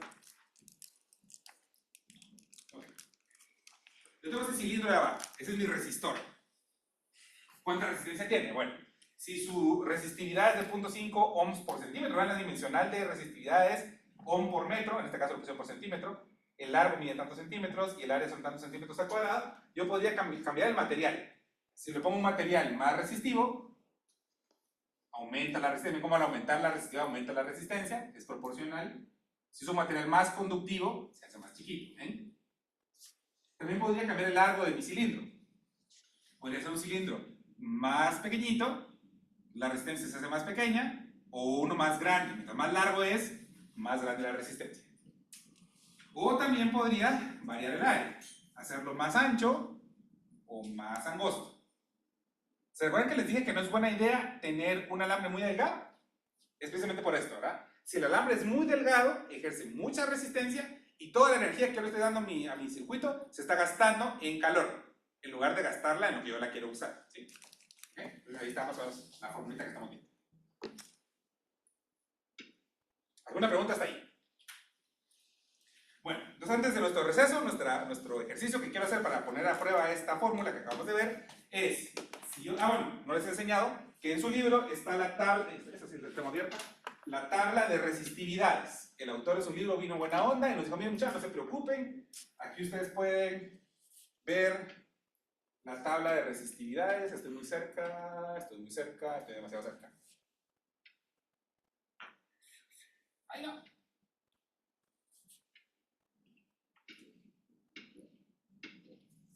No, pues seguí.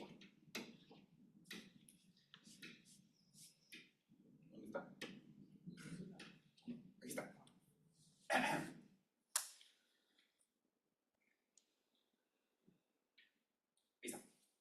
Tabla 25.1. Resistividades para algunos materiales. Como se imaginarán, la plata, el cobre y el oro, que son nuestros mejores materiales conductivos, tienen una resistividad excesivamente baja, del orden de 10 a la menos 8 ohms por metro. ¿Ven? Esa es la dimensional de la resistividad. Entonces son materiales muy conductivos. Todos estos son muy conductivos. Vean, cuando pasamos aquí al acero, el acero ya no tanto, el mercurio, pues no tanto, porque es líquido, no le cuesta transmitir energía, y estas aleaciones pues también, ¿verdad? Pero también aún así son muy buenos conductores. Luego pasamos a la sección de los semiconductores. No estoy de acuerdo con el uso del autor de esta palabra para este contexto, pero no importa. Son materiales que no son tan buenos conductores, pero tampoco son aislantes. Como por ejemplo el grafito, que se vamos a usar en el laboratorio con los lápices que les pedí que llevaran, el germanio y el silicio. ¿Sí? Y de ahí pasamos a materiales que sí, conducir no es lo suyo, ¿sí? El ámbar, el vidrio, el azufre, la madera, que tienen resistividades gigantescas, ¿verdad? Del orden al 10 a la 14, 10 a la 15, etc. ¿Sí? Entonces, esos valores vamos a usar para calcular nuestros distancias. Entonces, el tungsteno me gusta. El tungsteno es un metal que de hecho se utiliza mucho para fabricar resistencias. Si ustedes su calentador en su casa es eléctrico, probablemente tiene un alambre de tungsteno enrollado por donde pasa el agua, y entonces cuando yo le pongo corriente eléctrica se calienta un montón, el tungsteno resiste temperaturas bien altas y hace calentar el agua que calienta, pues, entonces se bañan y todo eso, ¿verdad?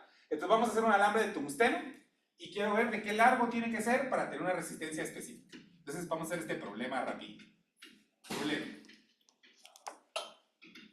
La fórmula que quiero usar es esta. ¿De qué largo debe ser un alambre de tungsteno? De hecho, voy a usar el nombre de este elemento en su versión, como deberíamos los latinos de llamarlo, wolframio.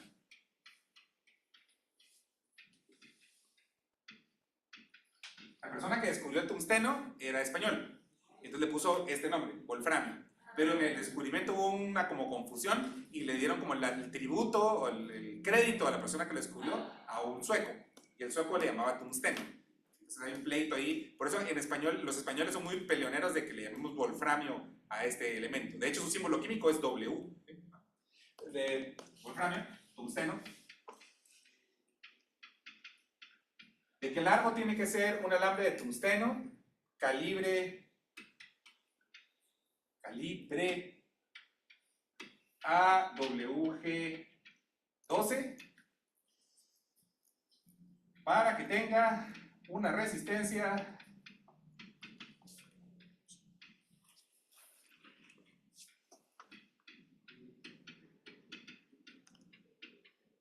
de 8 ohms. Yo quiero fabricar un resistor de 8 ohms y tengo tungsteno y me lo vendieron calibre 12. ¿De qué largo lo tengo que cortar para tener un resistor de 8 ohms? Voy a poner 5 minutos en mi cronómetro, lo calculan y me dicen cómo les queda. 5 minutos en el reloj. Vamos pues.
copiar el AWG para saber qué diámetro es ese cable. Si alguien quiere la tabla de libro, buscar la resistividad del tungsteno.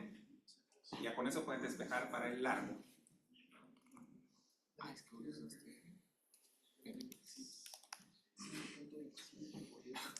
Es que Bueno, esto me... Bueno, adelantamos. 245 kilómetros. Lo que solo con el diámetro, pues, no sé qué era.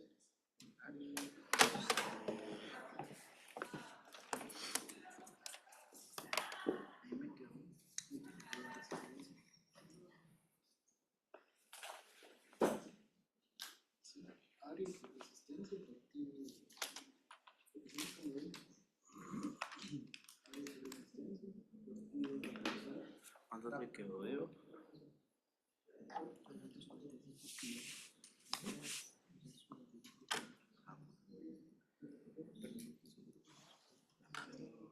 ¿Puedo ver?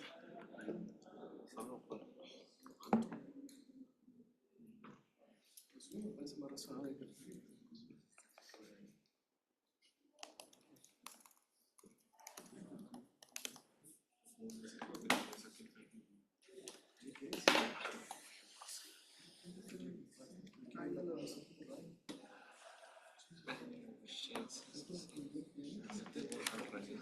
Ya vi.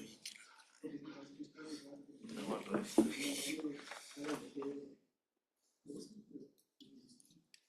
Muy bien. ¿Cuánto les quedó?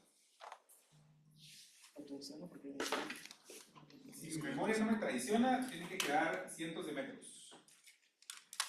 Me quedó 245 kilómetros. ¿Kilómetros? 245.333 No, puede metros. ser, puede ser. Tal vez mi memoria está mal de eso. Bueno, despejamos de acá, ¿verdad?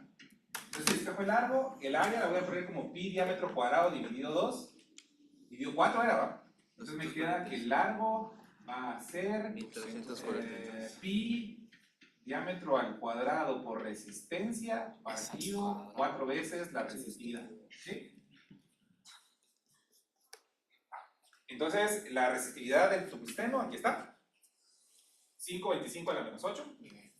Y solo, ¿cuánto les quedó el diámetro del AWG12? 2.05. 2.05 milímetros. Perfecto, muy bien. Hacemos todo ahí. Entonces el largo va a ser pi por ese diámetro que me acaban de decir, 205 por 10 a la menos 3 metros elevados al cuadrado, o la resistencia que queremos, que es de 8 ohms, dividido 4 veces la resistividad del tungsteno, que dijimos que era 525 a la menos 8. 525 a la menos 8 metro. ¿Cuánto es? 2.9 metros. 500. 2.9 metros. 502. 503 lo ponemos con 3 cifras. 503, sí me acordaba que eran centenares de metros. ¿Sabes? Creo que tal vez se te olvidó el cuadrado, porque el cuadrado hace que este número sea 1000 veces más pequeño. Sí, yo creo que sí. Tal vez no ha sido eso. Siempre a uno se le olvidan esos cuadraditos que quedan ahí y puede uno cometer ese error. Entonces, para yo fabricar un resistor de tungsteno de 8 ohms, que es un resistor pequeño, necesito 500 metros de cable. Como que no es muy práctico, ¿verdad? Entonces, los fabricantes de resistencias no utilizan tungsteno, utilizan grafito. ¿Sí? Entonces, ¿cómo se ve una resistencia comercial? Ustedes van a la tienda y compran un resistor comercial, ustedes van a ver algo parecido. Ay. Esto es un nervio, espérenme. Cuesta mucho mover un PDF aquí desde acá. Resistencia. Cuando ustedes van a comprar a la tienda un resistor, se mira. Algún día llegaré. Se mira así. ¿Sí? Es básicamente una capsulita de plástico pequeñita que tienen impresos varios colores. Los ingenieros de hace como 50 años inventaron, más como 80 años, inventaron un código de colores para uno saber de qué valor es una resistencia. Entonces, ¿cuál es la lógica? Normalmente son 4 bandas de color, 3 están juntas y una está como más separada, y la primera y el segundo color representan los primeros 2 dígitos de mi edad. Primer dígito y segundo dígito. El tercer dígito es la potencia de 10. Entonces, el verde es el código para el 6. El violeta es 7, si mal no recuerdo, entonces esto es 67. va a ser 57, no me acuerdo bien, ahorita vamos a ir a revisar. Y este es un 2, entonces sería 67 por esa la 2. Este resistor es de 6700 ohms. 6700 ohms. Y la última banda me dice cuánta incerteza puede tener. Si es plateado, si me lo recuerdo, era 10%. Entonces es un resistor que oscila entre 6700 ohms más o menos el 10%. ¿Cómo se dio cada color? ¿Cuánto vale?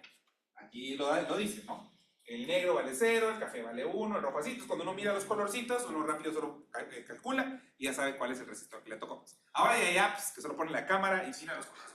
Es un resistor de 84 ohms, no hace falta, ¿no? O lo meten los colorcitos y ya le sale. Pero antes uno tenía que aprender eso de memoria.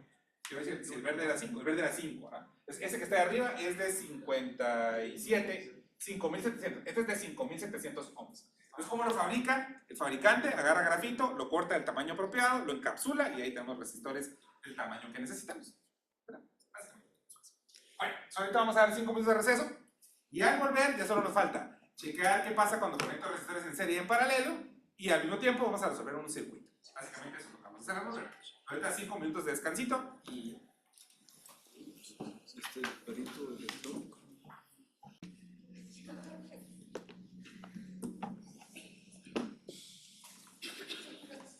Como les dije, lo único que me falta ahora es para hacer circuitos, ver resistores en serie y en paralelo.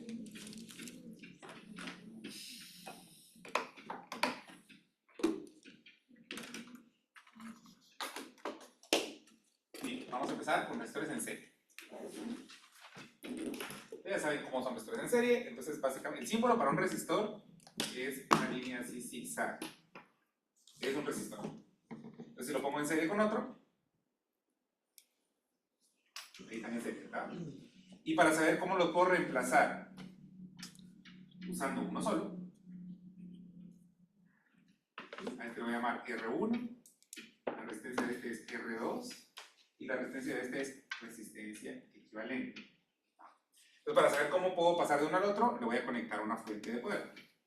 Le conecto una fuente de poder con voltaje V al circuito original. Es lo mismo que conectarle la misma fuente de poder a una sola. Entonces aquí una de las frases más importantes del curso. En serie la corriente es la misma. Si lo piensan como la corriente convencional, ¿verdad? Es un fluido que fluye a través de los dos resistores, por lo tanto tiene que ser el mismo el que pasa por los dos. La corriente en serie es la misma. En el circuito equivalente sería esta. Voy a apuntar la frase. En serie, la corriente es la misma.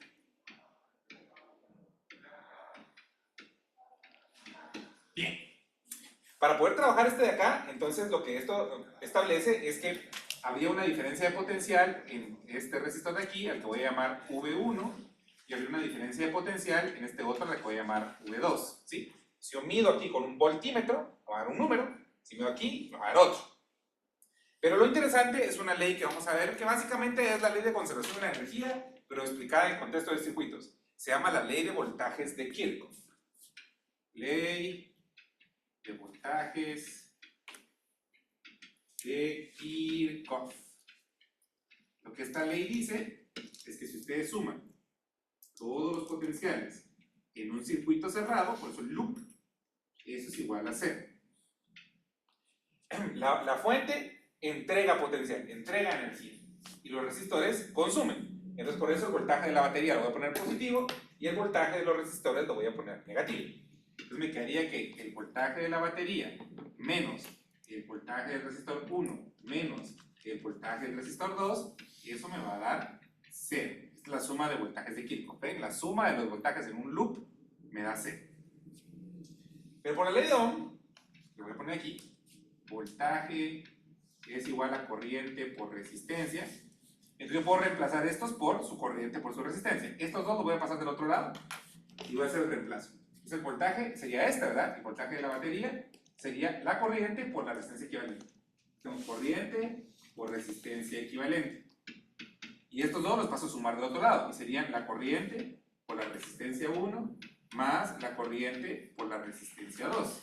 pero la corriente en serie es la misma, entonces la puedo cancelar.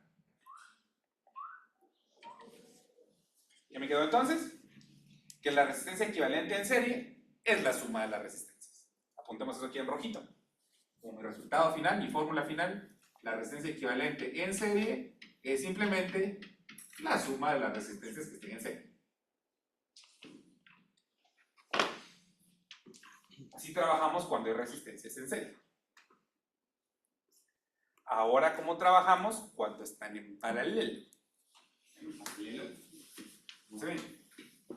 Paralelo. Con los resistores en paralelo, ustedes saben cómo salgo en paralelo. Tengo un resistor aquí, tengo otro aquí. En paralelo significa que sus dos patitas están en común, ¿verdad? Una patita con la del otro, una patita con la del otro. Esto va a ser R1, esto va a ser R2. Y lo quiero reemplazar por una sola. La resistencia equivalente. ¿Cómo le hago para hacer eso? Bueno, para poder deducir la fórmula cuando están en paralelo, voy a igual conectar una batería. Le conecto una fuente de poder con un voltaje V. Si lo hago en el circuito original, es lo mismo que hacerlo en el circuito equivalente.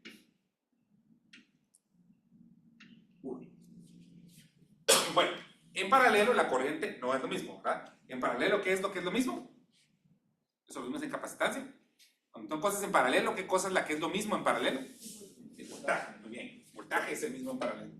Entonces el voltaje que yo mediría en este resistor o en este resistor es el mismo el de todos, es V. Y si lo mido aquí, también sería el mismo, ¿verdad? Todos están paralelos. Bueno, pero entonces ahora, ¿qué es lo que voy a usar como principio? Es, al conectar mi batería, aparecería una corriente aquí, que es la corriente de la batería, a la que lo voy a llamar I. Y al llegar a este nodo, la corriente se separa en dos caminos diferentes. Una corriente va a fluir a través de este resistor y otra corriente va a fluir a través de este otro. Esas dos corrientes son diferentes. Esta la voy a llamar I1 y a esta la voy a llamar I2. Este puntito acá donde la corriente entra y sale por dos lugares, este puntito es muy especial. A esos puntos en teoría de circuitos le llamamos nodo. Ese es un nodo. Es un punto donde hay varias conexiones. Entonces, para corrientes también hay una ley de Kirchhoff. ¿Se acuerdan que vimos una ley de voltajes de Kirchhoff hace un ratito? Ahorita les voy a enseñar la ley de corrientes de Kirchhoff. Es la misma idea. La ley de corrientes de Kirchhoff dice: la suma de todas las corrientes que entran en un nodo tiene que ser igual a la suma de todas las corrientes que salen de un nodo. ¿Quién está entrando? I. ¿Quiénes están saliendo? I1 más I2. En esencia, la ley de corrientes de Kirchhoff es conservación de la masa. Si están entrando 100 electrones por segundo, tienen que salir 100 electrones por segundo. No pueden haber más, no pueden haber menos. Ahora aquí voy a sustituir utilizando la ley de Ohm, ¿sí? En vez de corriente tengo que poner voltaje partido resistencia, que sería este de acá. Porque aquí tendríamos la corriente I, ¿verdad? Entonces en vez de esto voy a poner el voltaje de la fuente partido la resistencia equivalente. Y esto tiene que ser igual a este de acá. Pero esta corriente es el voltaje de la fuente partido la R1 y este de acá es el voltaje de la fuente partido R2. Pero como en paralelo el voltaje es el mismo, se cancelan los voltajes, despejo para la R equivalente y entonces me queda la fórmula para resistencias en paralelo. La equivalente es el inverso de la suma de los inversos. Suena sospechosamente parecido a algo que vimos antes, ¿verdad? En capacitores, ¿verdad? En capacitores en serie hacíamos esto. Solo que es al revés, ¿verdad? En resistores en paralelo se hace lo que hacíamos con capacitores en serie y en capacitores en paralelo hacíamos lo que hacemos con resistores en serie. Siempre es al revés. ¿Sí? ¿Estamos? Bien, ahí está. Último detalle. Y para empezar a hacer ya nuestro primer circuito, ese, si tienen alguna duda ahí. ¿Sí? El último detalle es potencia. Potencia eléctrica. Eso es muy importante. De hecho, tal vez es el parámetro que a ustedes más les va a llamar la atención en la práctica. Es lo que uno calcula en la vida real. La potencia eléctrica para cualquier dispositivo es el voltaje en ese dispositivo multiplicado por la corriente que pasa por él. Entonces, para cualquier dispositivo, para un cargador, para una batería, para una licuadora, para una bombilla, para un resistor, para un capacitor, para cualquier dispositivo, si multiplican ustedes su voltaje por su corriente, les da potencia. ¿Cómo ha sido eso? Eso parece muy inventado. Chequemos las dimensionales. ¿Cuáles son las dimensionales de voltaje? ¿Cuáles son las dimensionales de voltaje? Volts, ¿verdad? Pero acuérdense que volt es una abreviatura de Joule por Coulomb, ¿verdad? ¿Cuánta energía potencial tengo por unidad de carga? Eso es el potencial. ¿Cuál es la unidad de la corriente? Eso lo acabamos de ver. La unidad de la corriente. Que son amperes, que son coulombs por segundo, muy bien. Coulombs por segundo. Se va coulomb con coulomb, me queda joules por segundo. Eso es potencia, ¿no? Joules partido segundo le llamamos watt o vatios. ¿Sí? Pues por eso multiplicar voltaje por corriente nos da la potencia de cualquier dispositivo. Para un resistor podríamos sustituir ya sea el voltaje o la corriente usando la ley de Ohm. Entonces, esto es para cualquiera. Esta fórmula es para cualquier dispositivo eléctrico. Ahora, para resistores podemos usar, metemos aquí la ley de Ohm, me quedaría I cuadrado por R, o me podría quedar voltaje al cuadrado partido R. Estas dos fórmulas son para resistores. También puede ser voltaje por corriente, como ustedes quieran. Entonces, así vamos a calcular la potencia eléctrica de cualquier dispositivo.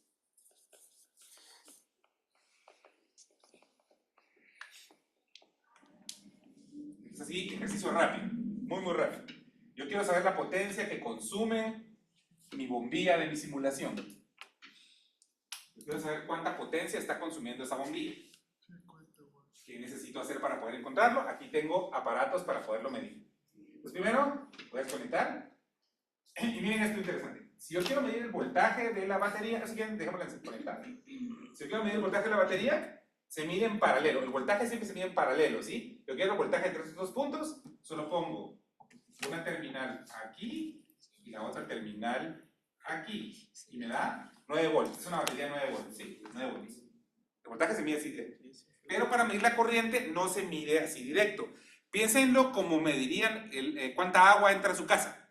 Si yo les dijera, mira muchacha, te doy 10 puntos netos y me decís cuánta agua está entrando a tu casa ahorita, ustedes agarrarían una tubería, la cortan, ¿no? Meten el aparato para medir, lo conectan y el agua tiene que pasar a través del aparato. Lo mismo es aquí. Si yo quiero medir la corriente, lo que tengo que hacer entonces es cortar y poner aquí el aparato para medir la corriente. Es este. Lo conecto aquí y le voy a poner un alambrito aquí para que se mire bonito. ¿Estamos? ¿Okay? Para la corriente se mide en serie. La corriente se mide en serie, el voltaje se mide en paralelo. Entonces, con lo que va a aparecer ahorita ahí, ustedes me van a poder decir la potencia de la bombilla. ¿Listos? Voy. ¿Cuál es la potencia de esa bombilla? ¿Cuánta potencia está consumiendo esa bombilla? ¿Qué tiene que hacer?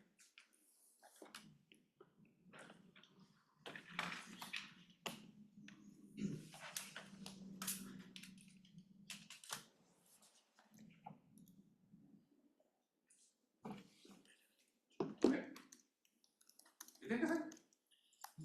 Multiplicarlo. 9 por 0.9. ¿Cuánto da? 8.1 ¿qué? Vatios. Vatios Watts. o watts, ¿verdad? Esa bombilla está consumiendo 8.1 watts. Ese es el parámetro que a ustedes más les importa en la vida real. Les voy a dar un ejemplo bien concreto. Ustedes enchufan su cargador, ahí veo varios cargadores conectados. Tienen ese cubito pequeñito que venía por default en un teléfono, ¿verdad? Se lo conecto a mi teléfono nuevo, no carga. Vos van a prestarme tu cargador, tienen un subcuate que tiene una pozota así, lo enchufan a ni cabe en el conector, y ese puede conectar 10 teléfonos al mismo tiempo y los carga en media hora. ¿Cuál es la diferencia entre el cubito pequeñito y el cubo grande, fino, carísimo que tiene su amigo? La diferencia es la potencia que pueden suministrar. El cubito pequeñito puede suministrar poquita potencia, por eso lo puede cargar un teléfono muy grande o rápido, mientras que el otro cargador es de 50 watts, ¿vale? Carga el celular en media hora. ¿Sí? Entonces, la potencia es el parámetro que a nosotros más nos interesa en la vida real. Bueno, habiendo dicho lo anterior, resolvamos un circuitito. Entonces voy a poner aquí mi fuente de poder y le voy a conectar 4 resistores. Uno aquí, otro aquí, otro acá. Cerramos el circuito y para que sea emocionante le pongo otro aquí. Esto va a ser de 4 ohms, esto va a ser de 8 ohms, este va a ser de 5 ohms y este va a ser de 10 ohms. Voy a pedir tres cosas. Primero voy a pedir la resistencia equivalente. Luego voy a pedir la potencia que entrega la fuente. Y por último, quiero calcular la potencia que consume el resistor de 5. La fuente va a tener un voltaje de 9 volts. ¿Ok? Ahí está. Nuestro primer circuito. Bueno, entonces, ¿qué podemos hacer? Pues lo único que podemos hacer es lo que acabamos de aprender. Puedo simplificar resistores en serie o en paralelo. Esos cuatro que ustedes están viendo ahí, ¿cuáles están en serie o cuáles están en paralelo? ¿Cómo podríamos simplificar eso? ¿Ven algunos en serie o algunos en paralelo? El de 4 y 5. El de 4 y 5 pareciera que están en serie, pero no. Recuérdense que para que estén en serie, no tiene que ser un tercero en discordia conectado en la unión. 5 y 10 están en serie. ¿No? Mire, 5 y 10 están en serie. Son los únicos que podemos simplificar. Así que 5 y 10 en serie. ¿Qué dijimos que hay que hacer cuando un circuito está en serie con otro? Una resistencia, salud.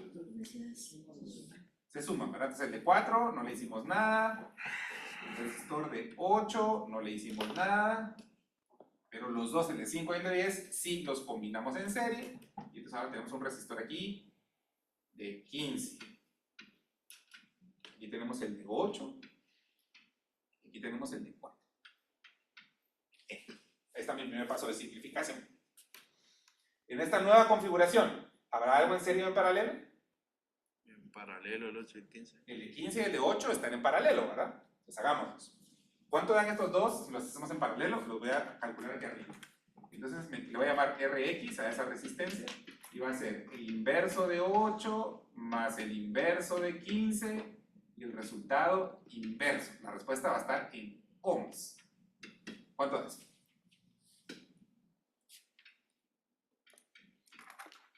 5.21. 5.21 ohms. El de 4 no le hice nada. Esto dio 5.21 ohms.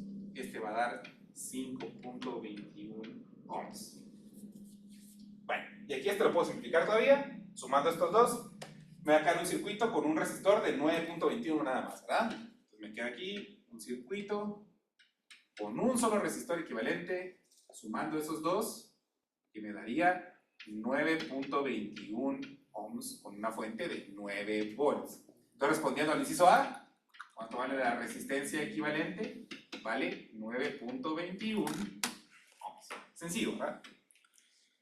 Un problema así va a venir en el examen. Hay que resolver circuitos en serie en paralelo de resistencias. Si hubiera habido problemas, si hubiera visto primero que 8 y 10 estaban en paralelo. Es que 8 y 10 no están en paralelo. Ese es el problema. Si tú ves algo que no está ahí, eso sí te va a causar un error. 8 y 10 no están en paralelo porque tienes alguien metido entre ellos. Paralelo significa que esta terminal de él y esta terminal de él están en contacto y esta terminal y esta terminal están en contacto. Estas dos sí cumplen, pero las dos de arriba no. No están en paralelo. Estar en serie o en paralelo no es cuestión de opinión. O sea, dos cosas, ¿están en serie o están en paralelo o ninguna? ¿Sí? Y es absoluto. ¿Sí? Entonces hay que aprender a reconocerlos, ¿verdad? Eso cuesta, yo sé que cuesta, pero hay que aprender. Pero es porque... Porque la de 5 está metida en medio. La de 5 está metida en medio. Para que dos cosas estén en paralelo tienen que tener esta configuración. Dispositivo A, una terminal. Otra terminal. Es un dispositivo A. Y este es el dispositivo B. Tiene una terminal y otra terminal. Para que estén en paralelo, las terminales tienen que estar en contacto así. Eso es paralelo. Si te das cuenta, estas dos no cumplen. Porque aquí hay alguien metido de chute. ¿Sí? No se puede. ¿Sí? Paralelo significa que están agarraditos. Son dos personas con dos manos, los dos románticos agarrados de las manos. Eso es paralelo. Serie es, están agarrados solo de una mano y no hay un tercero conectado ahí. ¿Sí? Serie, paralelo. ¿Ok? Perfecto. Buenísima pregunta.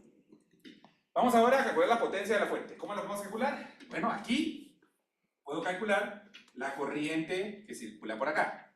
La corriente de la batería, corriente total.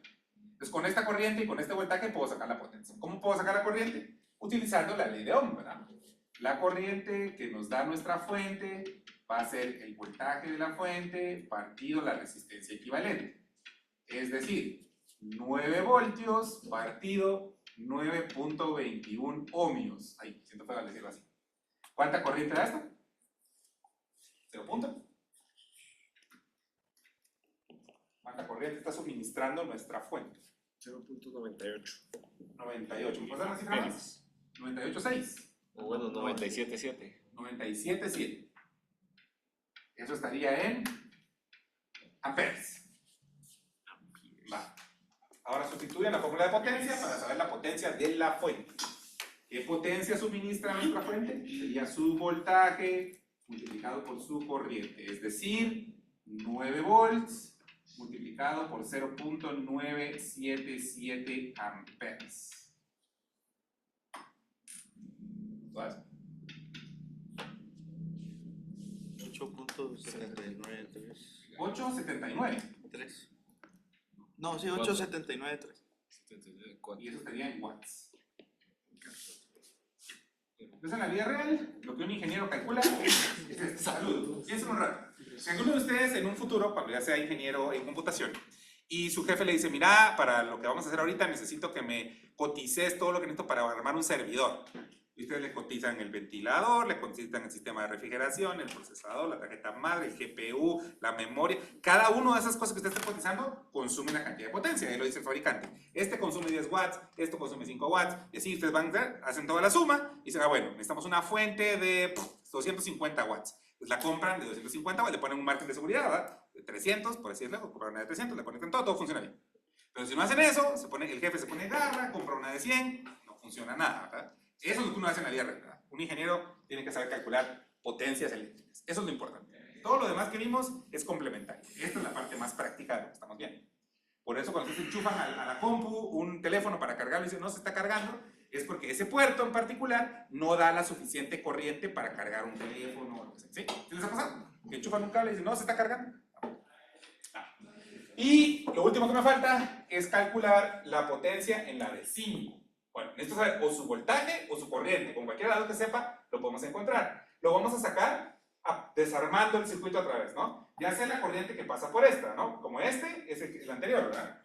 En paralelo, en serie, la corriente es la misma. Esta corriente ya la sabemos, ¿verdad? Es la que nos dio 0.977 amperes. ¿En dónde está escondida el resistor que yo quiero? Está aquí escondido, ¿verdad? Entonces calculemos el voltaje. ¿Cuánto voltaje hay en ese resistor de 5.21? ¿Cuánto voltaje hay acá? Le voy a llamar VX. Usando la ley de Ohm, ese voltaje que está ahí en color fucsia sería corriente por resistencia. 0.977 amperes multiplicado por 5.21 ohms. ¿Cuánto les da eso? 5.09. 509 volts. Este es el voltaje que hay aquí, que sería el mismo voltaje que hay aquí y acá, ahora que en paralelo el voltaje es el mismo. Es este mismo, ¿verdad? Ese es VX. Entonces con él, la de 5 está acá, puedo sacar esta corriente. Eso es lo que me están preguntando, ¿verdad? Esa corriente es la misma que pasa por estas dos, ¿verdad? Le voy a llamar IA, ¿sí? Esa corriente IA, la voy a calcular en azul. Usando la ley de Ohm nuevamente, como ya tengo el voltaje que pasa por la de 15, es ese voltaje dividido 15. 5.09 dividido 15 ohms. ¿Cuánto da 529 dividido 15? 15.509 dividido 15. 0.33. ¿Me puedes dar una cifra más? No hay. 339 amperes. Esa es la corriente que pasa por la de 15, que es la misma corriente que pasa por la de 5 y por la de 10. Y ya con eso puedo sacar esta potencia, usando la fórmula I cuadrado por R. La potencia en el resistor de 5 sería la corriente que pasa por ella al cuadrado por su resistencia. Es decir, 0.339, me dijeron, ¿verdad? ¿33 qué? Sí, 33 no. 39 amps al cuadrado por la resistencia que vale 5 ohms. Entonces, ¿se olvide cuadrado? ¿Cuánta potencia está consumiendo ese resistor de ahí? 0.576 watts. 0. O sea, me suena que está muy grande. ¿Sí le va este cuadrado? Sí. 57.6 vatios. Es lo que está consumiendo ese dispositivo en particular. ¿Tienen alguna pregunta? Pues uno de estos va a venir, ¿verdad? Un circuito con serie paralelo, reducirlo, calcular voltajes y corrientes, y con esos voltajes y corrientes calcular la potencia de algo. Ya sea la de la fuente, la de algún dispositivo en particular. Eso es lo que uno hace. ¿Ok? Bueno, entonces rebobinando y terminando. Recuérdense que el viernes tienen ustedes que llevar 5 lápices con minas especiales, ¿verdad? Para poder hacer el experimento de la resistividad del grafito y ver cómo funciona. Además de, lleven sacapuntas también para sacarle punta a los dos lados. Además de eso, también recuérdense que el examen remedial, como dije al principio, es este viernes que viene. Yo les voy a mandar, hoy mismo en la tarde, les voy a mandar los 4 temas que van a venir y una pequeña hoja de trabajo con problemas de esos temas. Yo tengo, pero de minas, como de portaminas. pero También se esas pueden veces- usar. La razón por la cual yo pido lápices es porque cuando me llevan minas y conectan los lagartitos, a veces les quiebran, como son muy frágiles, ¿verdad? Pero si, Ah, no, es que son de las gordas. Sí, está bien. Puedes llevar minas. Si quieren llevar minas, solo las minas, pueden hacerlo. No hay ningún problema. Sí, Podría regresar al anterior pack. muchísimo gusto. ¿A ese o al anterior? Ah, ese está. Yo preguntar, no es lo que tengo. ¿Más dudas? Aprovechen, pregunten. ¿Cuándo da la respuesta? Hoy en la tarde. Ah, ok. Hoy en la tarde doy los temas. Espero poder terminar de calificar el parcial anterior. El viernes debería estar terminado para que ustedes ya sepan cómo van, ¿verdad? No hay ningún problema con, tengo que sacar 80 o tengo que sacar 50. ¿Más dudas? ¿Más preguntas? Bueno, ahí estamos, chicos. Gracias por su colaboración. Nos vemos entonces el viernes. 5-0 en Madrid. ¿A quién? Gracias. ¿Cuánto perdió? Ganó